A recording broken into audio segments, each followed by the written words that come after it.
थोड़ा देर लगा भारत को, लेकिन जो मूलभूत चीजें होती हैं, हम जिसे बोलते हैं क्या कहते हैं, मतलब खाना, पानी, सड़क, बिजली, ये सबसे पहले मिलनी चाहिए। तो ऐसा हुआ कि, और विकास का अगर आप एक रोड मैप भी देखें, मैं या ये दोनों उत्तर भारत से आते हैं, हम हिंदी में बात कर रहे हैं, आप लोग थोड़ा समझ के लीजिए। लेकिन एक विडंबना रही है, आप लोगों ने, कई लोगों ने विसंगति, कॉन्ट्रडिक्शन का बार बार शब्द का इस्तेमाल किया। बाबा साहेब अम्बेडकर कह के गए, सही में वो बहुत बड़े दार्शनिक थे, वो बहुत पहले ये बात मेंशन करके गए। विकास जो चालू हुआ वो साउथ से चालू हुआ।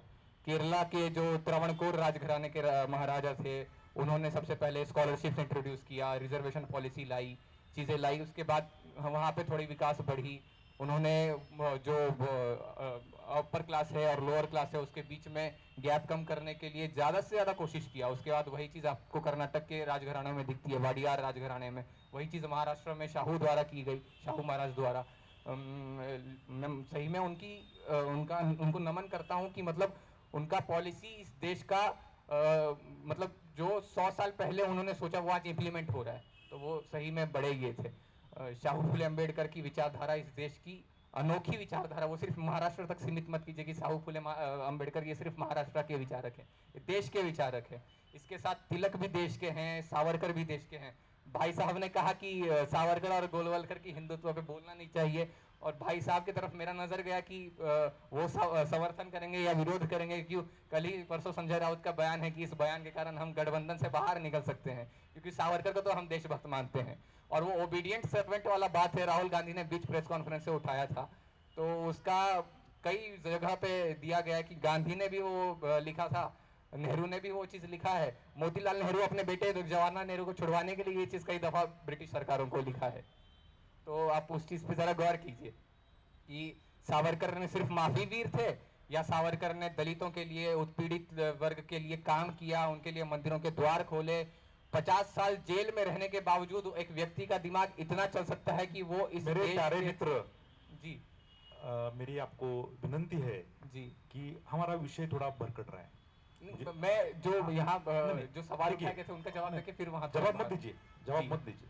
जी अपने पास जो अभी समस्याएं हैं, जी बेरोजगारी है, जी किसानों की आत्महत्या हो रही है, जी हर दिन बलात्कार हो रहे हैं, एजुकेशन नहीं मिल रहा है, जी। रास्ते ठीक नहीं है, पानी नहीं मिल रहा इसी है, विषय बिजली पे नहीं थोड़ा सा मिल रहा बोलना चाहूंगा, थोड़ा साइंटिफिक टेम्परामेंट की बात की है। गई टू थी। द पॉइंट बोलिए, टू जी द पॉइंट एकदम टू बोलिए। द पॉइंट, एकदम हाँ, टू द अब पॉइंट। आपको जो मालूम है ना कि किसी जी वजह से ये हो रहा है, जी जी जी। इसके ऊपर बात कीजिए तो तो बहुत अच्छा रहेगा। तो विचारधारा का एक बड़ा घोलमेल है ये, कैपिटलिज्म, सोशलिज्म, कम्युनिज्म। भाई साहब ने कहा स्टेटलेस सोसाइटी होना चाहिए, आप मेंशन कर रहे हैं। मैं उसी विषय में बोलूंगा कि किसानों की आत्महत्या कैसे रुके या बेरोजगारी कैसे कम हो।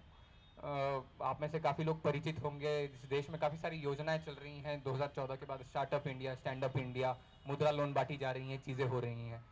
तो बेरोजगारी कम करने का एक तरीका तो ये हो सकता है कि आप इनोवेशन को और रिसर्च एंड डेवलपमेंट को थोड़ा प्रोत्साहन दीजिए, उसके स्कॉलरशिप्स के ऊपर खर्चा कीजिए, जो कि ये सरकार कर रही है। और बढ़ाना चाहिए, मैं ये चीज़ बोलूंगा कि काफ़ी कम है और बढ़ाना चाहिए। और इस देश में सबसे ज़्यादा यूनिकॉर्न हो रहा है, ये भी आप लोगों ने देखा है पिछले 2-3 सालों में। जो $100 बिलियन की कंपनियां जो बोलते हैं इस भारत देश में 60-70 से ज़्यादा बन गई है। जब इस देश में इनोवेशन का कल्चर बनेगा, अब इनोवेशन का कल्चर कहाँ आता है? इनोवेशन का कल्चर किसी समाजवादी सरकारों के नीचे या किसी कम्युनिस्ट सरकारों के नीचे कभी रशिया में नहीं पला। हाँ, रशिया जिस वक्त में इंडस्ट्रियलाइज हो रहा था उस वक्त में रशिया में इनोवेशन के कॉन्सेप्ट आए। अमेरिका आज भी इनोवेशन पर सबसे ज़्यादा ध्यान देता है, क्योंकि वहाँ के जो वेल्थ क्रिएटर हैं, जो नीति निर्माता है, वो इनोवेशन पर ध्यान देते हैं। सब चीज़ सरकार के पास नहीं होनी चाहिए, हाँ, लेकिन सरकार के पास 2 विषय जरूर होना चाहिए, शिक्षा और स्वास्थ्य। लेकिन इनोवेशन का विषय है, उसके लिए जब हम लोगों को प्रोत्साहित करेंगे तब बेरोजगारी और किसान की आत्महत्या, क्योंकि किसान की आत्महत्या भी उसी पे ये है कि पानी कैसे वहां तक पहुंचाया जाए, या किसानों को जो हम वो बोलते हैं कि चेंजिंग पैटर्न ऑफ क्रॉप्स, कि मराठवाड़ा के किसानों ने सालों साल गन्ना उगाया, अगर वो उसी जगह पे मिलेट्स या जो हम कहते हैं कि बाजरा या जो ऐसा पदार्थ है जो उगाए जिससे लोगों का पोषण भी बना रहे और उसको मार्केट में उचित दाम भी मिले, ऐसा चीजें उगाएंगे तो भला हो सकता है। मैं सही बात कर रहा हूँ ना, मतलब अब एकदम to the point scientific temperament के साथ इस चीज पे बोल रहा हूँ कि इस देश में जब तक वेल्थ क्रिएटर्स की सम्मान नहीं होगी, जब तक जो लोग इनोवेशन कर रहे हैं, जो लोग स्टार्टअप कर रहे हैं, उनका सम्मान नहीं होगा, उनको लोन नहीं मिलेगा, उनके विचारों को जब तक सही आयाम, सही पटल नहीं मिलेगा। जैसे आज हमारे विचारधाराओं को एक पटल देने के लिए आप सभी का समता दल का शुक्रिया। तो वैसे जब इनोवेटर्स को एक आयाम मिलेगा, एक पटल मिलेगा, तब जाके इस देश का सही मायने में विकास होगा और तभी ये देश प्रगति करेगा। आपने दो बातें बहुत अच्छे रखी है कि वेल्थ क्रिएटर्स को हमने प्रोत्साहन देना चाहिए और उनका सम्मान होना चाहिए। तो वेल्थ क्रिएटर्स कैसे क्रिएट होंगे ज़्यादा से ज़्यादा? वही चीज पे मैं बोल रहा था, जो इनोवेटर्स हैं, जो विद्यार्थी जो अपने ग्रेजुएशन के दिनों में पढ़ रहे हैं, अब एक पॉलिसी आई है आईआईटी में कि आप साल में 1 साल रुक के आप रिसर्च पे ध्यान दे सकते हैं और उसके बाद फिर आप अपनी डिग्री कंटिन्यू कर सकते हैं। तो इस देश को ऐसी पॉलिसीज की जरूरत है कि जो इनोवेटिव माइंड्स हैं वो जब लैब में जाके, वो जब मार्केट में जाके रिसर्च करेंगी, मार्केट की जरूरतें पहचानेंगी। ये देश की खासियत है मार्केट, जिसके कारण दुनिया भर की देश यहाँ पे इन्वेस्ट कर रही हैं। आपने भी एक चीज मेंशन की कि India American style of democracy में कब जाएगा, क्योंकि इस दुनिया की सबसे पुरानी और सबसे बलकट डेमोक्रेसी बोली जाती है अमेरिका की डेमोक्रेसी। इंडिया का अपना फॉर्म ऑफ डेमोक्रेसी है। इंडिया ना सोशलाइज है ना कैपिटलिस्ट है, इंडिया कोऑपरेटिव डेमोक्रेसी से चलती है। तो इंडिया उसी फॉर्म में चलेगी और तभी इंडिया प्रोग्रेस करेगी। इंडिया इनोवेशन को जब बढ़ाएगी तब वेल्थ क्रिएटर का और उसी मायने में देश का प्रगती होगा। जी। माझ्या मित्रांनी सांगितलं की आपल्या देशामध्ये कोऑपरेटिव्ह डेमोक्रेसी आहे, पण खरंच कोऑपरेटिव्ह डेमोक्रेसी आहे का? कारण घटक राज्यांना कशा पद्धतीची वागणूक दिली जाते किंवा संघराज्यांना कशा पद्धतीची वागणूक दिली जाते आपण पाहतोय। पंतप्रधान फक्त एका राज्याचे पंतप्रधान असल्यासारखे वागतात आणि आपल्या महाराष्ट्रातील सर्व उद्योगधंदे बाहेरच्या राज्यांमध्ये कसे जातील याचा जास्त जास्त प्रयत्न त्यांचा दिसून येतो। त्याचबरोबर माझे मित्र म्हटले की स्टार्टअप इंडिया सारख्या नवीन स्कीम आपल्या आल्या, परंतु फक्त नाव बदलून योजना आणून प्रश्न सुटत नाही, तर त्या योजनांची अंमलबजावणी सुद्धा व्हायला पाहिजे असं मला वाटतं।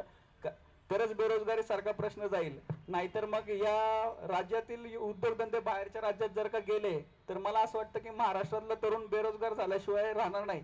त्याचबरोबर त्यांनी सांगितलं की नवीन उद्योगधंद्यांना लोन दिलं पाहिजे, त्यांना कर्ज मिळवून दिलं पाहिजे, परंतु आपल्या महाराष्ट्रातील शेतकरी फक्त 50,000 रुपयांच्या कर्जापायी आत्महत्या करतोय। आणि त्याचबरोबर अडाणी सारख्या लोकांची मोठे मोठे हजारो कोटी रुपयांची कर्जमाफी त्यांना दिली जाते आणि तोच व्यक्ती आपल्या जगामध्ये सर्वात श्रीमंताच्या यादीत दुसऱ्या तिसऱ्या क्रमांकाला जाऊन पोहोचतो। मला असं वाटतं की त्याचं जर का एवढ्या दुसऱ्या तिसऱ्या क्रमांकावरती जर का तो व्यक्ती पोहोचतो तर त्याला खरंच कर्जमाफी द्यायची गरज आहे का? खरंच कर्जमाफी कोणाची करायला पाहिजे? शेतकऱ्यांची करायला पाहिजे का अडाणी सारख्या लोकांची करायला पाहिजे? याचं मला बोलायचं आहे। त्याचबरोबर राष्ट्रीय संस्थांचा जो गैरवापर चाललेला आहे, ईडी आणि सीबीआय, त्यांनी अधिकारांचं संरक्षण करण्याऐवजी फक्त जे विरोधी व्यक्ती आहेत विरोधी पक्षातले, त्या विरोधी पक्षातल्या लोकांना फक्त दबाव टाकायचा आणि त्यांना फक्त भाजपामध्ये इन्कमिंग करायचं आणि भाजपामध्ये ती लोक आल्यानंतर त्यांच्यावरती जे आरोप केलेले आहेत ते सर्व आरोप स्वच्छ होऊन जातात। मला असं वाटतं की ज्यांच्यावरती त्या ईडीचे आरोप झालेत, सीबीआयचे आरोप झालेत, त्या सर्वांची चौकशी कधीच थांबली नाही पाहिजे। जरी ते भाजपामध्ये आले तरी त्यांच्यावरची चौकशी पूर्ण केली पाहिजे असं मला वाटतं। तो महोदय, बात हुई इकोनॉमी की, तो वो कहाँ से कहाँ जा रही है वो हम सभी देख सकते हैं, इसका जिक्र करने की आवश्यकता नहीं है। महोदय, जैसे कि बात की गई, अभी हमको राणा अयूब के बारे में ज्ञान दिया जा रहा था। महोदय, मैं याद दिला देना चाहता हूँ, ये वही राणा अयूब हैं जिनके ऊपर ईडी की रेड पड़ी और उनकी एनजीओ बंद पड़ी, तो हम उनसे इंस्पिरेशन नहीं ले सकते। महोदय, इकोनॉमी की बात हुई तो मैं थोड़ा पीछे जाना चाहूँगा। आपको याद दिलाना चाहता हूं, जब हमारे राजीव गांधी प्राइम मिनिस्टर हुआ करते थे तो उन्होंने कहा था कि हम ऊपर से 1 रुपए बेचते हैं परंतु नीचे सिर्फ 25 पैसे पहुंचते हैं और बीच के हमारे लोग खा जाते हैं। तो महोदय, ये जो स्क्रूटिनी है वो होना आवश्यक है, ना कि उंगली उठाना। महोदय, बात हुई इक्वालिटी की, तो ऐसा क्यों है कि एक धर्म की औरत को एबॉर्शन करना अलाउड है परंतु दूसरी धर्म की औरत को एबॉर्शन करने से पहले कहीं ना कहीं गुरु या मौलाना से राय लेना पड़ता है? महोदय, ये कहाँ की इक्वालिटी है? महोदय, बात होती है नेक्रोफीलिया की। यदि यहाँ पे उपस्थित कितने लोग हैं मुझे पता नहीं, नेक्रोफीलिया पता है कि नहीं? डेड बॉडी के साथ सेक्स करना अलाउड है, दिस इज नेक्रोफीलिया। ये कई सारे रिलीजन में इम्प्लिसिटली, क्लियरली बोला गया है कि अलाउड है, तो महोदय कहाँ है इक्वालिटी? महोदय एक रिलीजन में 10 शादियां करना अलाउड है, एक में एक शादी करना अलाउड है। महोदय वो औरत का सोचिए, उनका क्या है? आपने रेप की बात की महोदय, सेफ्टीज की बात की, तो इस देश का जो रेप लॉज है वो जेंडर न्यूट्रल तक नहीं है, उसे जेंडर न्यूट्रल होने की आवश्यकता है। महोदय ऐसा क्यों है कि आज हम अपना गणतंत्र दिवस, स्वतंत्र दिवस इतने खुशी से मनाते हैं, परंतु आज जैसा आपने कहा कि स्त्रियां सेफ नहीं है, ये फैक्ट है, तो पुरानी सरकार सो रही थी, अभी तक कुछ अमेंडमेंट्स क्यों नहीं आए? जेस्टेशन पीरियड जो मेडिकल टर्मिनेशन में, प्रेगनेंसी में, अबॉर्शन में यूज होता है, वो आज तक 18 से 24 में क्यों नहीं आ पाए? वो अभी की सरकार ने मेडिकल टर्मिनेशन बिल ऑफ 2020 में क्यों किया? क्या ये पहले उनको ध्यान नहीं आया? तो डेवलपमेंट हो रहा है, दिस इज एन प्रोग्रेसिव डेवलपमेंट। महोदय सबसे ज्यादा सोचने की बात है, डिफेंस की बात की थी महोदय ने, तो डिफेंस की ऐसी लगता है कि पहले जो अंदर बैठे इंसर्जेंट्स हैं, हमें उनसे निपटने की आवश्यकता है। कारण आसफा तक की बात हुई, वो टोटली लीगल है, क्योंकि आप आसफा के यदि लॉज देखेंगे तो वही सारे प्रावधान एक पुलिस वाले को दिए गए हैं, तो जो एक इक्वलिटी होती है, अगर कहीं आसफा लग रहा है तो वहां पे पुलिस को राइट दी गई है, आर्मी को राइट नहीं देंगे तो ऑपरेट कैसे करेंगे? तो इस कारण से सुप्रीम कोर्ट ने उसको भी अपील किया था और क्लियरली मेंशन किया है कि आसफा कॉन्स्टिट्यूशनल है। और रही बात डिफेंस सेक्टर की, तो महोदय मुझे बहुत ही हिपोक्रेसी दिखाई देती है। कारण अगर आप थोड़ा पहले नजर डालें तो 2008 में जिनकी सरकार थी, उन्होंने एक एनएससी का फॉर्मेशन किया था, national advisory council of India, और उसका आप अभी भी सबके पास इंटरनेट अवेलेबल है, जाके देखिए उन्होंने उसमें किस किस को नियुक्त किया था, सिर्फ और सिर्फ नक्सलाइट्स को। तो ये रिलेशन टेररिज्म के साथ कुछ समझ नहीं आता है। इस कारण से इस देश में इतने सारे इंसर्जेंट बैठे हैं कि पहले हमें उनसे निपटने की जरूरत है, और डिसेंट के जगह सिडेशन होना चाहिए, जो मैं पहले वक्तव्य में भी अपने कह चुका हूं। महोदय कुछ लोग कहते हैं कि लोग भारत जोड़ रहे हैं, ये टैंट्रम है। टू बी वेरी ऑनेस्ट, एक टैंट्रम है। जिन्होंने आईएनसी के हेडक्वार्टर तक में नरसिम्हा राव जी की बॉडी तक को नहीं आने दिया था due to the personal grudges of so called ex president of INC, वो आज बता रहे हैं कि भारत कैसे जोड़ा जाता है। जब अंदर ही इतनी फूट पड़ी है तो भारत जुड़ कैसे रहा है? महोदय एक सरल सी बात है, the most important thing is when we say fundamental duties, we need to remember the glorifying history of India have black patches like emergencies which were then imposed by so called our ex prime minister Shri Indira Gandhi ji. तो आज वो चीज नहीं हो रही है महोदय, क्योंकि आज फंडामेंटल ड्यूटीज और राइट्स को कहीं ना कहीं समझा जा रहा है। और अगर ऐसा नहीं होता तो जुडिशरी सवाल अवश्य उठाती, और जुडिशरी अगर सवाल नहीं उठा रही है, इसका मतलब क्लियर है कि कुछ गलत नहीं चल रहा है। महोदय इस देश में तानाशाही हो रही है, कुछ लोगों का मानना है, तो महोदय जुडिशरी चल कैसे रही है, कोलैप्स क्यों नहीं कर जाती? महोदय रही बात लॉकडाउन की, जैसे आपने कहा था, तो सुप्रीम कोर्ट ने भी उसको अपहेल्ड किया था कि इट्स टोटली कॉन्स्टिट्यूशनल वैलिड। तो इस ग्राउंड पे क्वेश्चन उठाना क्यों कोई सवाल नहीं बनता है। कारण लॉकडाउन, यदि सुप्रीम कोर्ट इस देश का सबसे बड़ा न्यायालय कह रहा है कि ये टोटली कॉन्स्टिट्यूशनल है, तो फिर कोई बात नहीं होती है। महोदय रही बात सॉल्यूशंस की, तो हमारा ये मानना है कि डिसेंट को सिखाया जाए, ना कि सिडेशन करना सिखाया जाए, जो आज तक बाकी दलों ने भी किया है। टेररिस्ट के लिए मर्सी पिटीशन ना फाइल किया जाए, कौन करता है यहाँ पे सबको पता है। प्रेसिडेंट के सामने उनकी मर्सी पिटीशन ना फाइल करते हुए उनको किस तरह से सजा दी जाए ये बताना सिखाया जाए। महोदय मैं ऐसे ही नहीं बोल रहा हूँ, 2006 का आप इतिहास उठा के देख लीजिए, कोयम्बटूर हमले में जो मुख्य आरोपी था उसको छुड़वाने के लिए बकायदा केरला में विधानसभा में बिल पारित हुआ था। किसने किया था ये मुझे बताने की आवश्यकता नहीं है, उस आतंकवादी को छुड़ाने के लिए। क्यों एनएसए के मित्रों, मैं गलत तो नहीं बोल रहा हूं। यूसीसी लाना सख्त आवश्यक है, क्योंकि जब बात फंडामेंटल ड्यूटीज और राइट्स की होती है, without uniform civil code it's not possible. क्योंकि स्वयं गांधी जी कह के गए हैं, यदि धर्म राजनीति में नहीं है तो राजनीति राजनीति ही नहीं है। और धर्म का यहाँ पे मैं अर्थ पंथों से नहीं कर रहा हूं, धर्म यहाँ पे मैं नैतिकता से कर रहा हूं। तो यानी जब तक नैतिकता नहीं होगी तब तक ये मुश्किल है। और यूनिफॉर्म सिविल कोड में बार बार इसलिए कह रहा हूं क्योंकि उसमें हर एक धर्म के अलग अलग लॉस चलते हैं। मुस्लिम पर्सनल लॉ है, हिंदूज का अलग लॉ चलता है। इवन महोदय 2012 में डाइवोर्स के लिए एक जूइश कपल बॉम्बे हाई कोर्ट गए थे, उनको डाइवोर्स मिला नहीं, डाइवोर्स की डिग्री नहीं मिली, और स्वयं सुप्रीम बॉम्बे हाई कोर्ट के जज ने कहा था कि आपके धर्म में तो डाइवोर्स की बात ही नहीं है, तो आपको डाइवोर्स मिल ही नहीं सकता है। Even if they want judicial separation, उनको वो तक नहीं मिल रहा है। महोदय, इस देश के सुप्रीम कोर्ट कह के थक गई कि इस देश में यूनिफॉर्म सिविल कोड आना चाहिए। महोदय, बात इक्वालिटी की है, जब तक नहीं आएगा तब तक इक्वालिटी नहीं आएगी। ये स्वयं हमारे एक्स सीजीआई से लेके अभी के सीजीआई तक ने कहा है। महोदय, अंत में मैं यही कहूंगा कि रेप लॉज की बात अंत में मैं करना चाहूंगा कि वो और पोटेंट होना चाहिए और उसका वर्बाइटम थोड़ा न्यूट्रल होना चाहिए, क्योंकि यदि रेप वुमेन का होता है तो कहीं ना कहीं मेल का भी होता है। आप रेशियो उठा के पढ़िए, मेल रेप्स भी अच्छे खासे आपको मिल जाएंगे, परंतु एक सामाजिक दबाव की वजह से लोग सामने नहीं आते। धन्यवाद।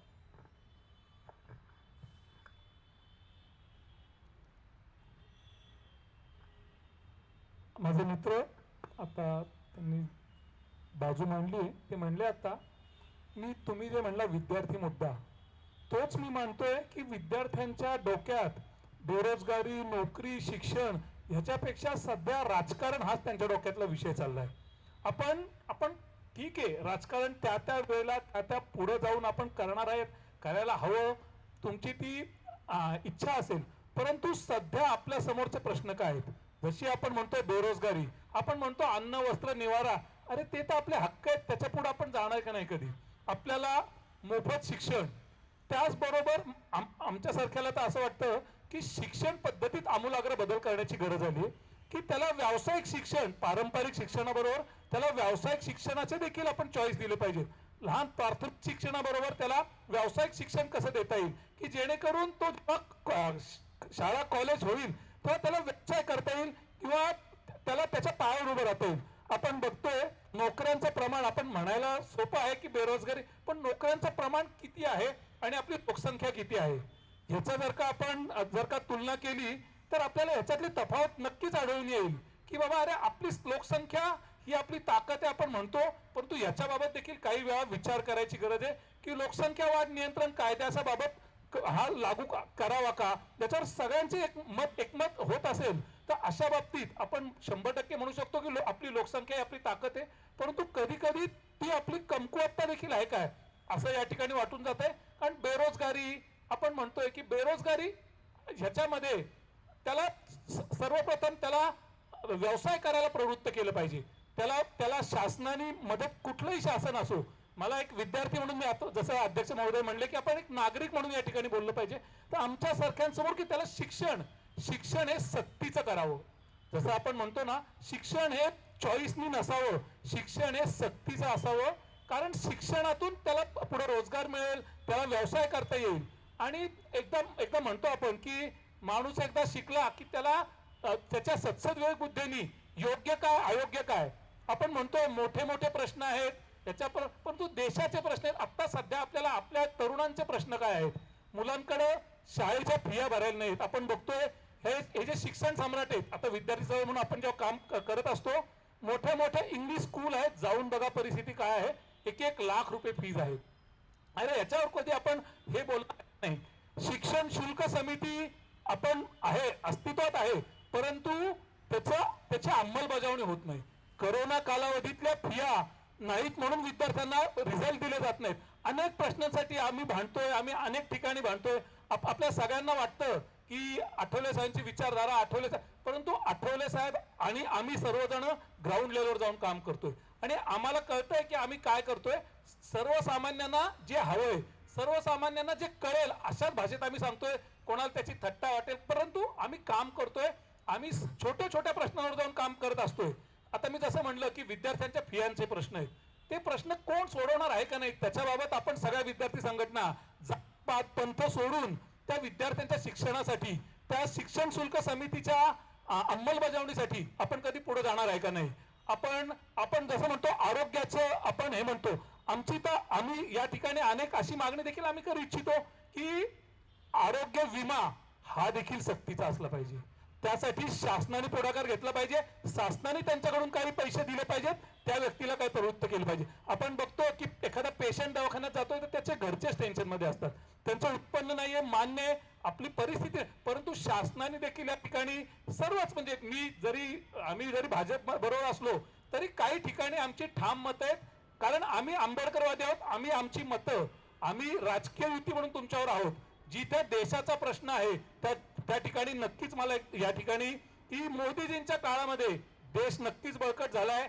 याच्यामध्ये आपण बघतोय जागतिक लेवलवर देखील भारताचं नाव खूप मोठ्या प्रमाणात या ठिकाणी आपण बघतोय की काल आता आपल्या भारतामध्ये परत एक आता नवीन काय म्हणतात त्याला भारताचं नाव उंचावण्यासाठी आपण सर्वांनी एकत्र येऊन उच्च शिक्षणासंदर्भातलं प्रबोधन करणं गरजेचं आहे. पारंपरिक शिक्षणाबरोबर व्यावसायिक शिक्षणासाठी आपल्याला काय करता येतील आणि त्यासाठीच आपण म्हणलं की ड्युटीज आहेत त्या आपण जास्त प्रमाणात फॉलो केल्या पाहिजेत. आपली कर्तव्य तर आपण सगळं हे करतोय, पण ती कर्तव्यांबाबत आपण कसूर न करता डोक्यातल्या विद्यार्थ्यांनी राजकारण हा सध्या बाजूला ठेवून विद्यार्थ्यांनी विद्यार्थ्यांच्या प्रश्नासाठी कसं एकत्र येऊन भांडता येईल. मग सरकार कोणाचंही असो, आपल्या विद्यार्थ्यांच्या प्रश्नासाठी आपण एक नागरिक म्हणून एक विद्यार्थी म्हणून एकत्र आलं तर ते नक्कीच चांगलं होईल आणि भारत देशाला यात सामर्थ्यवान बनायला मदत होईल.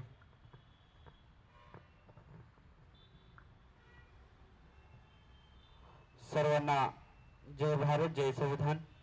मी संतोष शिंदे, रयत विद्यार्थी विचार मंच संस्थेच्या वतीने बोलतोय. आजचा विषय आहे मूलभूत अधिकार आणि मूलभूत कर्तव्य.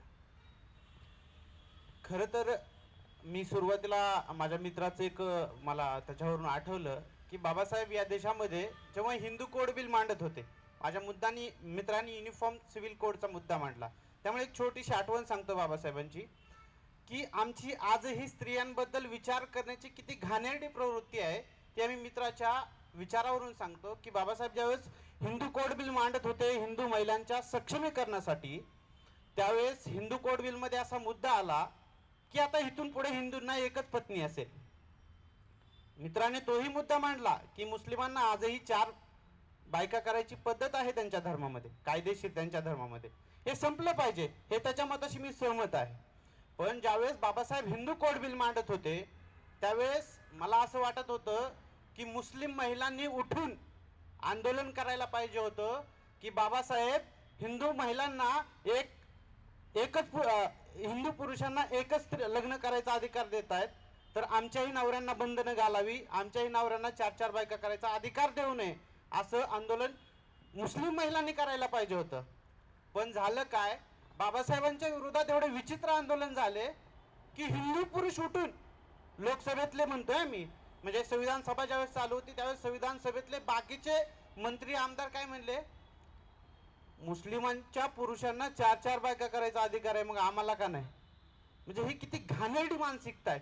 तुम्ही असं म्हणलं नाहीत का की एखाद्या ठिकाणी एखाद्या बाईने 4 नवरे केले म्हणजे आमच्याही बायकांना 4-4 नवरे करायची पद्धत आहे. म्हणजे मी स्ट्रेट बोलतोय, म्हणजे ही त्या मित्राने बोलला की मुस्लिम पुरुषांना 4-4 बायका करायचा अधिकार आहे, म्हणजे त्यांचं इनडायरेक्टली म्हणणं काय, मग आम्हालाही पाहिजे का तुम्हाला अधिकार. तुम्ही असं म्हणा ना की सगळं संपू आहे, इक्वॅलिटी याला म्हणतात ना, म्हणजे पुरुषांबद्दल. आणि माझी दुसरी गोष्ट आजच्या मुद्द्यावरून जी आहे की मूलभूत अधिकार आणि मूलभूत कर्तव्य, तर मला असं वाटतं की आपण एखाद्या पक्षाचा कार्यकर्ता होऊन या देशाच्या भविष्याकडे बघू शकत नाही. जर आपण एखाद्या नेत्याचा भक्त, एखाद्या नेत्याचा अनुयायी ठीक आहे, पण भक्त म्हणून जर हा देश घडवायला गेलो ना तर हा देश कधीच घडू शकणार नाही.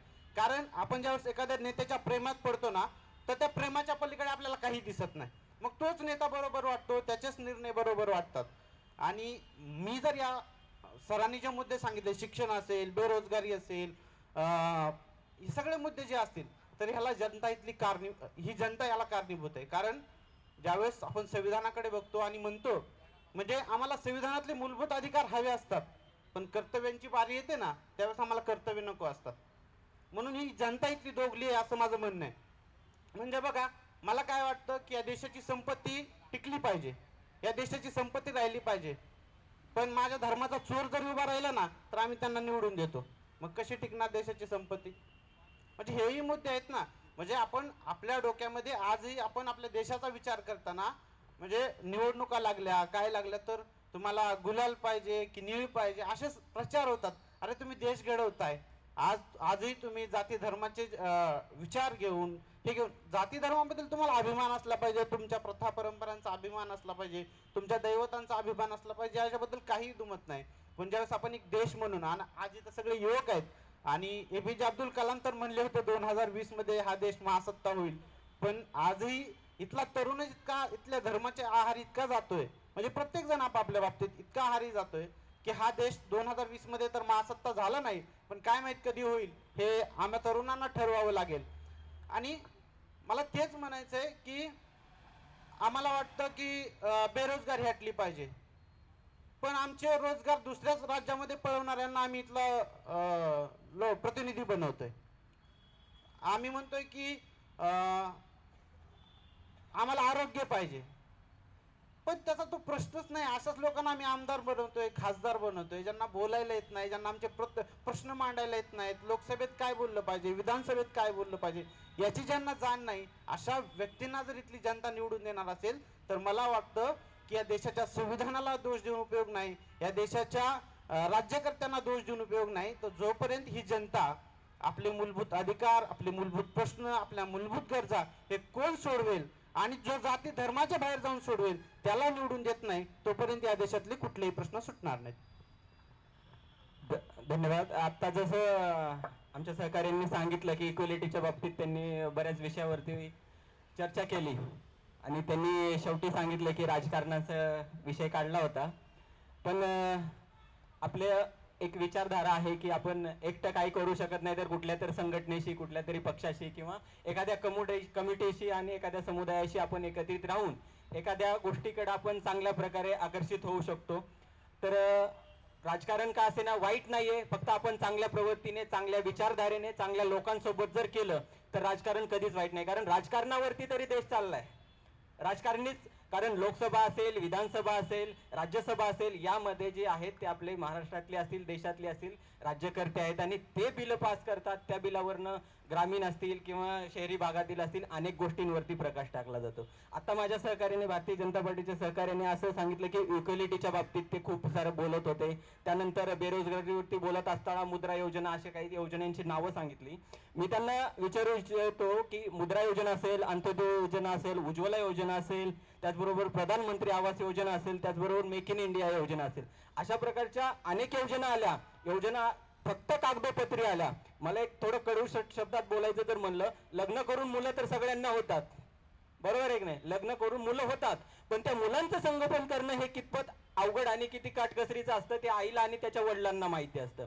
तुम्ही योजना कागदोपत्री आणता, पण त्याचं किती अंमलबजावणी होते, त्याचं किती गोरगरिबांच्या विद्यार्थ्यांना, गोरगरिबांच्या मुलांना, कामगारांना त्याचा फायदा होतो, याच्याकडे कुठेतरी लक्ष द्यावं. आता तुम्ही म्हणाल की 70 वर्ष जर काँग्रेसने भोगला आणि तुम्ही का नाही एवढं करू शकले? अहो, आमच्याने झालं नव्हतं म्हणून तुमच्यावरती विश्वास ठेवून तुमच्याकडे बघून लोकांनी तुम्हाला एक हाती सत्ता दिली होती, तर तुम्ही याच्याकडे का नाही बघितलं? ज्या वेळेला आम्हाला 2 करोड रोजगारांची तुम्ही शब्द दिलं, ज्या वेळेला तुम्ही 100 दिवसामध्ये काळा पैसा बाहेर काढण्याची ज्या वेळेला तुम्ही आम्हाला प्रतिक्रिया दिली, त्यावेळेला तुमच्या सरकारने 4 वर्ष काळा पैसा काढण्यासाठी का लावले? आणि लावले तरी काळा पैसा गेला कुठे? मेक इन इंडिया सारखा प्रोजेक्ट का फ्लॉप जातो?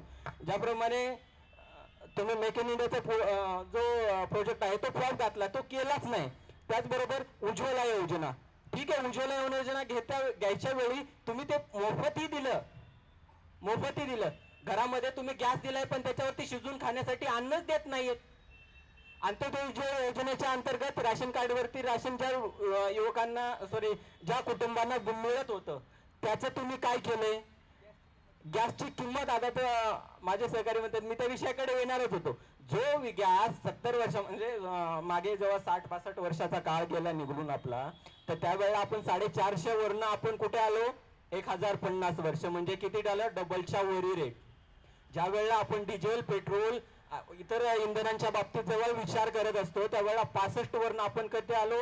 106 रुपये, आणि 122 वरनं 106 वरती आलो. म्हणजे ते एक सहानुभूतीपूर्वक, म्हणजे ते काय आहे, गिफ्ट मोठं लट करायचं आणि त्याच्यामध्ये काहीतरी छोटंसं द्यायचं, म्हणजे तो दिसायला मोठं दिसलं पाहिजे पण काय कामच. म्हणजे अशा प्रकारची प्रवृत्ती आपल्यामध्ये चाललेली आहे. म्हणजे याकडे बघत असताना आता मंदार भाऊंनी कसं, त्यांनी सहयोगी पक्ष आहेत, पण ज्या वेळेला त्यांनी पोटतिडकीने विद्यार्थ्यांच्या बाबतीत जेव्हा प्रश्न उपस्थित केला की विद्यार्थ्यांच्या फीच्या संदर्भात बोला, विद्यार्थ्यांच्या शिक्षणासंदर्भात बोला, हा खरं तर मूळ मुद्दा आहे. आपण सगळेजण विद्यार्थी आहोत, आपण कुठल्या ना कुठल्या कॉलेजमध्ये शिकत असतो, महाराष्ट्रातले आहोत आपण. पण मला एक गोष्ट आश्चर्याची वाटते की महाराष्ट्रावरती सत्ता करणारी लोक का नेहमी आपल्याला भेटत असतात?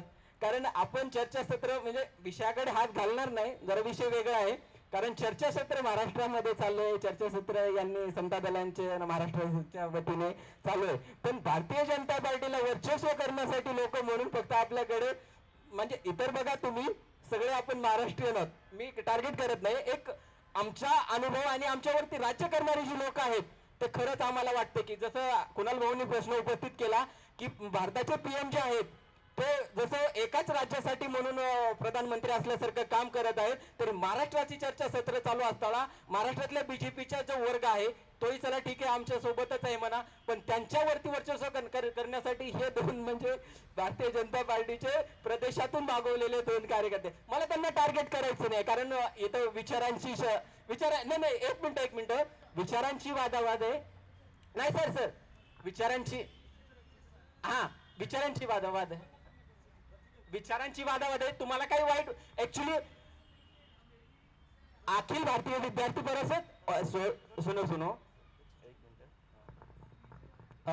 सर्व उपस्थित विद्यार्थी आघाडीने सूचना आहे, आपण विद्यार्थी आघाडी म्हणून इन्व्हाइट केलं इथं आपल्याला पक्षाचे प्रतिनिधी म्हणून नाही उपस्थित इथं इन्व्हाइट केलेलं.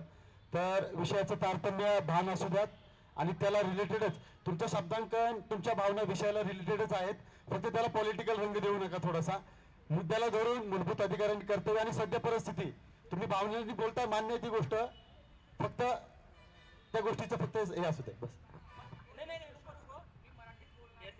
माफ करा काही विषय नाही, कारण ज्या विषयासाठी चर्चा करण्यासाठी आलो तो चर्चेचा विषय महत्वाचा आहे. ऍक्च्युली मला त्या गोष्टीवरती होतं, पण जी सध्या परिस्थिती आहे ते राहू द्या बाजूला, त्याचा काही विषय नाही. पण आपण जसं आता हे जो विषय भरकटला होता तो बाजूला राहू द्या. पण मुद्रा योजना, आता मी एक व्यावसायिक आहे सध्याही, आणि गेल्या 2016 साली मी एक व्यवसाय उभा करण्याचं स्वप्न पाहिलं होतं आणि 2017 साली मी ते व्यवसाय उभाही केला. आणि ज्या वेळेला मुद्रा योजनेसाठी मी ज्यावेळेला बँकांचे फेरफटके मारत होतो त्यावेळेला माझं सिव्हिल बघितलं जात होतं, माझं उत्पन्न बघितलं जात होतं. म्हणजे एक एक्झाम्पल म्हणून देतोय. आपल्यापैकी इथं एवढे सारे आपण 150 लोक आहोत, किती जणांनी मुद्रा योजनेचा लाभ घेतला? एक तरी आहे का त्यांनी हात वरी करावा? कुणाला भेटलेलं आहे का? म्हणजे जर एवढ्या लोकांमध्ये जर इसमें विद्यार्थी योजना है, जो विद्यार्थी प्रतिनिधि है वो विद्यार्थी उससे बाहर जाके सिर्फ पढ़ाई नहीं करते, कुछ अभी इधर जितने बैठे ना, अभी मंडल एसोसिएशन से वो स्टूडेंट लीडर है, फिर भी लॉ है उनका, वो एडवोकेट है. व्यवसाय भी तो जुड़ना चाहिए, सिर्फ स्टूडेंट के लिए यही नहीं स्टडी. अभी मैं स्टडी करते करते मैं व्यवसाय में घुसा हूँ, लेकिन बात बोलायचं आहे मला. हा चलो ठीक आहे. मैं शेतकऱ्यांच्या बाबतीत नाही का एक महत्वाचा विषय आहे जो अतिशय महत्वाचा आहे. ऍक्च्युली काउंटर अटॅक झाला की थोडासा प्रॉब्लेम येतोच, पण शेतकऱ्यांच्या बाबतीमध्ये म्हणजे आता जर खरं जर सांगायचं म्हणलं तर शेतकऱ्यांच्या आत्महत्याचं प्रमाण हे अतिशय जास्त वाढलेलं आहे. कारण मी एका शेतकऱ्यांचा मुलगा आहे, मी एका ग्रामीण भागांमधूनच इथं पुणे शहरामध्ये शिक्षणासाठी येऊन, तर शेतकऱ्यांच्या बाबतीमध्ये जसं अटल बिहारी वाजपेयी जसं त्यांनी एक योजना काढली होती की खेडे जोडा हे वगैरे असं योजना होती. त्याचे योजनेचं पूर्ण नाव मला लक्षात नाही आता, पण त्याच्यामधून असा एक संदेश होत होता की खेड्यांकडे जर आपण जर म्हणजे गांधीजींचा नाही त्यांचा अटल बिहारींचा, तर त्याच्यामध्ये असं होतं की ग्रामीण भागामध्ये जर आपण जसं नदी प्रकल्प वगैरे जे वेळेला जोडले जातो तर त्यामधून शेतकऱ्यांना जर व्यवस्थित पाणी, व्यवस्थित शिक्षण किंवा व्यवस्थित प्रकारचे अद्ययावत अवजारे जर भेटत गेली तर शेतकऱ्यांना त्याच्यामधून मोठ्या प्रमाणामध्ये फायदा होऊ शकतो. जसं की आता मोस्टली लोक शहरी भागाकडेच वळत आहेत, पण ग्रामीण भागाकडे कोणाचं लक्षच जात नाही. आणि ग्रामीण भागामध्ये आजही जर सध्या परिस्थिती पाहायला गेली तर लोकांकडे 400-500 रुपये खर्च, आपण ब्रँडेड कपडे घालतो पण 500 रुपयाची दिवाळीची खरेदी करण्यासाठी त्या लोकांकडे पैसे नसतात. तरी खरंच तर एक विचार करण्याची गोष्ट आहे की शेतकऱ्यांकडे जर आपण पाहिलं गेलं तर शेतकऱ्यांची मुलंही पुढे शिकून डॉक्टर, इंजिनियर बघतील, ना की ते फक्त शेतातच. जर डॉक्टरांचा मुलगा डॉक्टर होऊ शकतो, राजकारण्यांचा मुलगा राजकारणी होऊ शकतो, तर शेतकऱ्यांच्या मुलाला फक्त शेतकरीच होऊन तिथेच मर असं का होतं? तर याच्या बाबतीत सगळ्यांनी आपण लक्ष घालणं खूप गरजेचं आहे. मला बोलायचं आहे. त्यांना माईक द्या. हॅलो, त्यांना माईक द्या. मित्रा त्यांचं उत्तर माईक द्यायला सांगितलं असं नाहीये. नाही, काय नाही, एक इंटरव्हेन्शन आहे फक्त. काय ना, सकाळी त्यांचा दादा तुम्ही फक्त एक क्लॅरिफिकेशन intervention तुमची आहे. टर्न आल्यानंतर करा. माईक हा. तुमच्याजवळ असू द्या, माईक असू द्या तुमच्याजवळ, काढून घेणार नाही कोणी इथे. माझं काय फक्त एवढं म्हणणं आहे की मी कुठल्या पक्षाकडून बोलणार नाहीये किंवा बोलतही नाहीये. पहिल्यांदा माईक घेतलाय मी हातामध्ये. माझं राष्ट्रवादी पक्षाचे शरद पवार असतील ते पण माझे आदरणीय आहेत, त्यांना मान सन्मान आहे माझा खूप. किंवा इथं सेनेचे असतील उद्धव बाळासाहेब ठाकरे, त्यांनाही मी खूप मानतो. आपले काँग्रेसचे राहुल गांधी असतील त्यांनाही मानतो. आठवलेजी असतील किंवा प्रकाश आंबेडकर असतील, सर्वांबद्दल मला मान सन्मान आहे, सर्वांचा मान सन्मान देखील मी करतो. आणि बीजेपीचे जरी म्हणलं तरी नितीन गडकरींचे विचार मला फार आवडतात. असं नाही की त्यांचे विचार मला आवडत नाहीत वगैरे. पक्षाचे विचार जे असतील तेच आता एखाद्या त्यांचे प्रतिनिधी असतील कुणी असेल त्यांचे विचार असले पाहिजे असं काही गरजेचं नाहीये. पण इथे तसं होताना दिसत आहे, म्हणून मी फक्त सांगत आहे ॲटलिस्ट. दादा काय ना फक्त एक इंटरव्हेन्शन आहे. दादांनी मित्रा- सांगितलं त्यांना काय ना उत्तर नंतर सकाळी द्या. मला त्यांचा कॉल आला होता दादांचा, बनसोडे दादांचा. तर मी त्यांना विचारलं की कशा संदर्भात कार्यक्रम आहे किंवा कसं लोक येणार आहेत, म्हणजे फक्त मराठीमध्ये असणार आहे की हिंदीमध्ये. मला काय ना तेवढा फ्लुएन्सी नाहीये, त्यामुळे मी नाही, माझं language barrier संदर्भ नाहीये, मी हिंदीमध्ये इंग्लिशमध्ये बोलू शकतो. त्यांना त्यांना सांगतो उत्तर तुम्ही आणि नंतर द्या. त्यामुळे मी इकडे आलो मित्रा, किंवा आम्ही त्यांना आलो. उत्तर नंतर द्या. हा. माझं काही ते आहे. त्याच्यावर आक्षेप हा. नाहीये. तर काय आहे ना, इंग्लिश मध्ये बोलू शकतो मी इथे. हा, लोक मी बोलत मराठी नाही. इंग्लिश हिंदी कारण कशामध्ये पण भाषा- बोलू. भाषा फक्त हे एक ना माध्यम की आहे. त्यांनी सांगितलं की देशभराचा कार्यक्रम आहे, त्यामुळे मी इकडे आहात. आणि आम्ही बीजेपी बीजेवायमचं नाही आहे, आम्ही एबीव्हीपीचे आहे आणि त्याच्यामध्ये खूप डिफरन्स आहे. आम्ही दोघं मराठी पण बोलू शकता, आम्ही हिंदी पण बोलू शकता, आम्ही इंग्लिश पण बोलू शकता. तर तुम्ही काय हरकत कोणत्याही नाही, भाषेत तेच बोला, फक्त मला बोलायचं. काही आक्षेप नाहीये. भाषा हा फक्त माध्यम आहे, आपले विचार मांडण्याचं एक माध्यम आहे. ठीक आहे. मला फक्त काय बोलायचं आहे की आता सध्या सरांनी जो प्रश्न विचारला होता, बेरोजगारी हा मुद्दा आहे, आणखीन ते शेतकरी आत्महत्या करतात ते एक मुद्दा आहे. हे सर्व मुद्दे केव्हा हल होणार आहे? जेव्हा त्यांचा डाटा सरकारजवळ असेल. ते डाटा सरकारजवळ जेव्हा विचारलं जातं कोणी प्रेस मीडिया की डाटा आहे का, किती शेतकरी आत्महत्या करून घेतले, त्याचा डाटा आहे का, तेव्हा सरकार काय बोलते की माझ्याजवळ डाटा नाहीये. किती लोकांची मृत्यू झाला कोविडमध्ये याचा डाटा विचारायला गेला, त्यावेळी सरकार बोलते की माझ्याजवळ डाटा नाहीये. जर डाटा आजच्या काळामध्ये, आजच्या ह्या इंटरनेटच्या काळामध्ये जर डाटा राहत नसेल तुमच्याजवळ, तर मग याला काय अर्थ आहे? आणि डाटा असणे हे मला असं म्हणणं नाही की त्याने डाटा ठेवला पाहिजे, एवढे आत्महत्या झाले तेवढे झाले. डाटा ठेवणे हा कार गरजेचं आहे, कारण तो डाटा ठेवून ते पुढे हे कमी करता येईल. त्याच्यावर त्यांनी प्रश्न एकमेकाला विचारले पाहिजे. तर यावर प्रश्न आता त्यांनी जसं म्हणले की आता सध्या स्टार्टअप इंडिया वगैरे हे सगळे प्रोग्राम्स त्यांनी सुरू केलेले आहे, याचा मी म्हणजे कौतुक करतो की चांगले एकदम माध्यम आहे. युनिकॉर्न्स वगैरे इंडियातून येत आहेत, मान्य आहे. पण त्या युनिकॉर्न येणाऱ्या इंडियामधून जे $1 बिलियन व्हॅल्युएशन कंपन्या निर्माण होत राहतील आणि होऊ दे अशी माझी इच्छा आहे. पण त्याच खाली आपण ते फक्त प्रगती होत चाललेली न बघता शेतकऱ्यांची आत्महत्या होतीये याच्याकडे लक्ष द्यायला हवा. ते कसं दूर करता येईल त्याचे प्रश्न सोडवायला हवे. किंवा फक्त याचा नुसतं जल्लोष करत बसण्यात काही अर्थ नाहीये की आमचं युनिकॉर्न एवढे होत आहेत तेवढे युनिकॉर्न होत आहेत, हा जल्लोष करण्याचा अर्थ नाही. आता हे जल्लोष करून बसण्यामध्ये तर शेतकरी आत्महत्या करून मरताय, शेती हा व्यवसाय राहणार नाही, खायला प्यायला काही राहणार नाही. तुमचे $1 बिलियन युनिकॉर्न काय डोक्यावर घेऊन मुरवायचे? त्याला काही आहे की नाही सीमा वगैरे काही? ते फक्त व्हॅल्युएशन फक्त सांगायसाठी झाली. आणि कर्ज माफ करते, अडाणी सारख्यांचे कर्ज माफ करते, मान्य आहे. आणि तसंच मग शेतकऱ्यांचे कर्ज माफ करायला काय होतं? एखाद्या विद्यार्थ्याला शिक्षणासाठी जर मदत करू शकत नाही सरकार, तर ते काय कामाचं? आता मी हा प्रश्न विचारतील, हे प्रश्न सगळे कुणी जरी विचारले तर यांच्याजवळ उत्तर काय असते? 70 वर्षामध्ये तुम्ही काय केलं? अरे आम्ही काय केलं, काँग्रेसने काय केलं, याच्याशी काही लेनदेन नाही. तुम्हाला सरकार निवडून दिली आहे, कशामुळे निवडून दिली आहे? की तुम्ही काहीतरी करा म्हणून दिली. आता राईट टू एज्युकेशन ऍक्ट आहे, राईट टू एज्युकेशन हे जे आहे, आता आम आदमी पार्टी आता वेगळाच पक्ष आहे, मी NSY कडनं आलोय, मला यावर काय बोलायचं आहे की आम आदमी पार्टी चांगले काम करते, त्यांनी मोठे मोठे शाळा वगैरे केलेली आहे, ते शाळांना तरी डेव्हलप करतायत. मग त्यावर हे सरकार काय बोलतंय, मोफत की रेवडी, ये रेवडी, ओ रेवडी. हा बरोबर आहे का? 300 युनिट जर एखाद्या गरीबाला जर बिजली फ्रीमध्ये भेटत असेल तर यात काय चुकीचं काय? यात चुकीचं काय? पॉलिटिकल नाहीये इथे, पॉलिटिकल बोलत नाही. सध्याची परिस्थिती हा विषय आहे, सध्याची परिस्थिती हा विषय आहे. हॅलो, झाले असेल. मला काय म्हणायचंय, सध्याची परिस्थिती हॅलो. हा विषय आहे. मी ह्या विषयावर बोलत आहे, राजकीय बोलत नाही. इथं मी NSY कडून आलो आहे, मान्य आहे. पण मी इतर सर्व पक्षांनी चांगली कार्य जी केली तेही सांगत आहे. आता नितीन गडकरींनी रोड वगैरे बांधले, त्याचं मी कौतुक करतोय. $1 बिलियन व्हॅल्युएशन कंपनी आहे, कौतुक मित्रांनो लक्ष करतोय. द्या. हो का? हॅलो, जर 2 मिनिटं लक्ष द्या, 2 मिनिटं लक्ष द्या. आपण इथे एक नागरिक म्हणून जमलो आहेत, बरोबर? हो. आपल्याला इथनं ना समस्यावरती उपाय शोधायचा. हो. आपण काय करतोय, तुझा पक्ष काय म्हणला, माझा पक्ष काय म्हणला, किंवा आपण आपल्या आपल्या राजकीय पक्षांची प्रोपगंडा किंवा जाहिरात करायला लागलोय. काय नाही. उपयोग आहे? काही उपयोग मी होणार तसं नाही. करत नाहीये सर. नाही. माझं काय म्हणणं आहे, मी तुम्हाला म्हणत नाहीये, मी सगळ्यांना सांगायला लागलोय.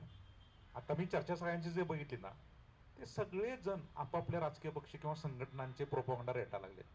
यातनं तुम्ही 500 वर्ष घ्या, अजून काही फरक पडणार नाही आपल्या देशामध्ये. हे असंच चालणार. मग अगदी बरोबर आहे. मग सध्या त्यावर म्हणून काय तुम्हाला उत्तर सांग- आपण द्यायला हवी. हा, ते कोण बोलतच नाही आहे. मग तेच तर मी विचारतोय की हा प्रश्न जेव्हा आपण मांडले इथं तेव्हा, तर त्या प्रश्न सोडून उत्तर काय मिळाली की ह्या काळामध्ये त्यांनी काय केलं, त्यांनी हे काय केलं, हा, मग- त्यांनी हे काय केलं. मग थोडक्यात काय झालेलं आहे, आज सध्या काय करायला पाहिजे, मी ते सांगत आहे की डाटा गव्हर्नमेंट जवळ पाहिजे. त्या डाटाला आपण कसं रिकव्हर करता येईल ते गव्हर्नमेंट जवळ पाहिजे. ते गव्हर्नमेंट जवळ डिसिजन्स पाहिजे. सध्याची गव्हर्नमेंट कोणती आहे, सध्या परिस्थिती आपण बोलत असताना सध्याच्या गव्हर्नमेंटला सोडून आपण बोलू शकत नाही. मला असं वाटतंय की सगळ्या समस्या सरकारद्वारे सुटत नाहीत. हो बरोबर. एक एक एक मिनिट.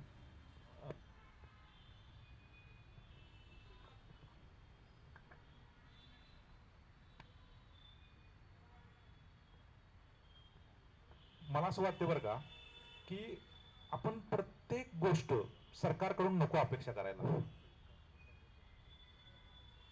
ओके, तर एक नागरिक म्हणून मी काय करू शकतो? बेरोजगारीचा प्रश्न आहे, मी उद्योगधंदे माझा मी निर्माण का करू शकत नाही? त्याला कुठली अडचण आहे ती तुम्ही सांगितली पाहिजे, मग आपली समस्या सुटेल.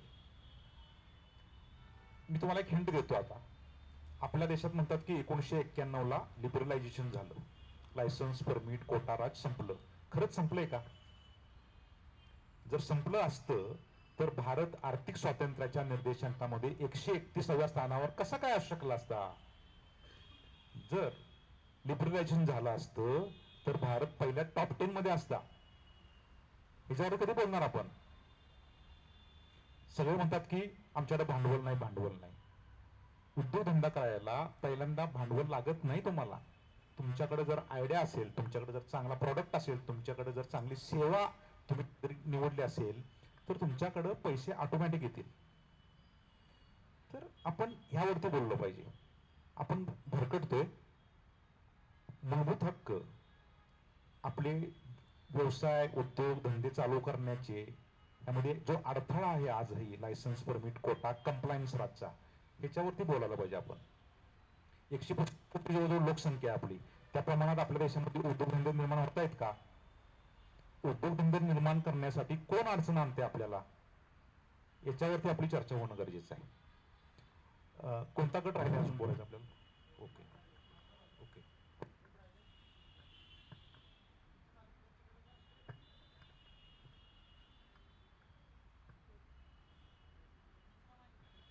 परत दुसऱ्या सेशन मध्ये पण परत तेच झाले. सगळेजण विषयाला सोडून बोलतात. मी 2च मिनिटं किंवा फार फार तर 5च मिनिटं घेईन, पण विषयाला धरूनच बोलेल.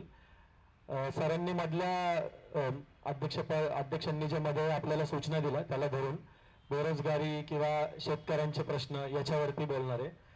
तर मला असं वाटतं की संविधानामध्येच आणि मूलभूत अधिकार आणि मूलभूत कर्तव्य त्याच्यामध्येच त्याचं सोल्युशन आहे.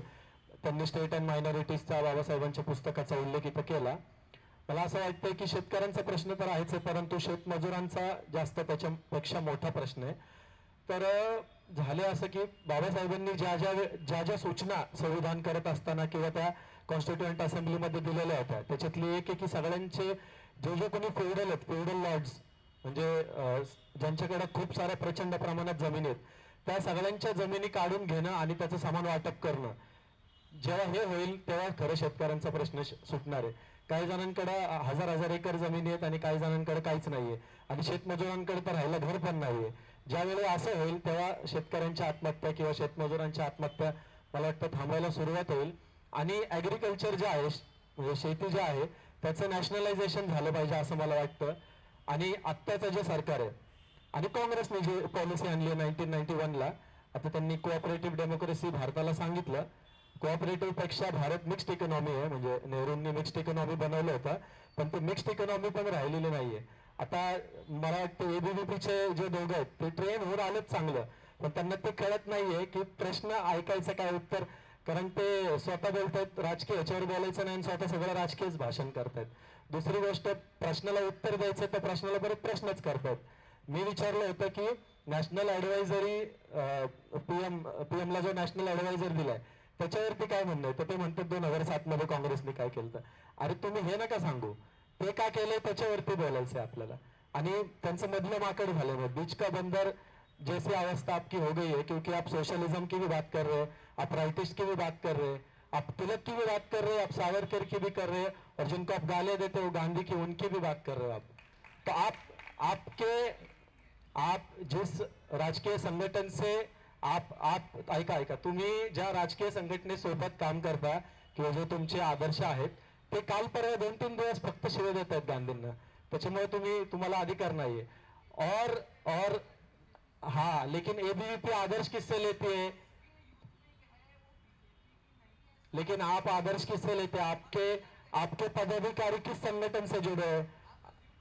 अच्छा ठीक है, मेरे पास इतना समय नहीं है कि सबके नाम ले सकूं. आपको सिर्फ ये बता देता हूं. आप तिलक का नाम लेते हो. आता टिळकांनी काय सांगितलंय, देशाच्या दुश्मन नावाचं पुस्तक आहे, मराठा नेते जेदे आणि जवळकर त्यांनी ते लिहिलेलं आहे. त्याच्यामध्ये ते असं म्हणतात की टिळकांनी असं म्हटलंय की यांनी मराठ्यांनी म्हणजे कुंभ्यांनी त्यांना राजकारणात येऊन निवडून देऊन काय नांगर हाकायचं आहे का संसदेमध्ये, असं जातीवाचक स्टेटमेंट टिळक करतायत.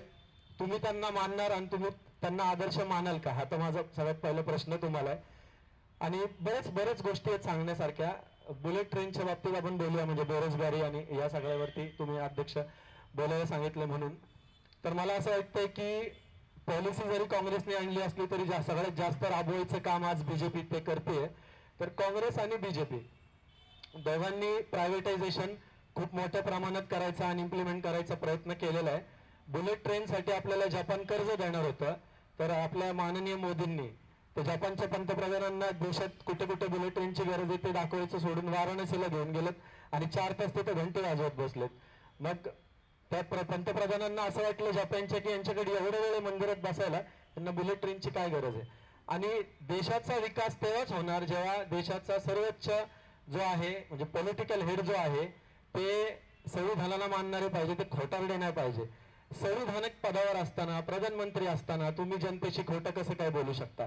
निवडून आल्याच्या नंतर तुम्ही सांगताय की तुमच्या प्रत्येकाच्या खात्यात 15 लाख येणार, आज 8 वर्ष झाले तरी येत नाही. प्रधानमंत्री जर खोटं बोलणारे असतील, नाही मी बेरोजगारी आणि शेतकरीच्या ह्याच्यावरती बोलतोय. ठीक आहे चालत ते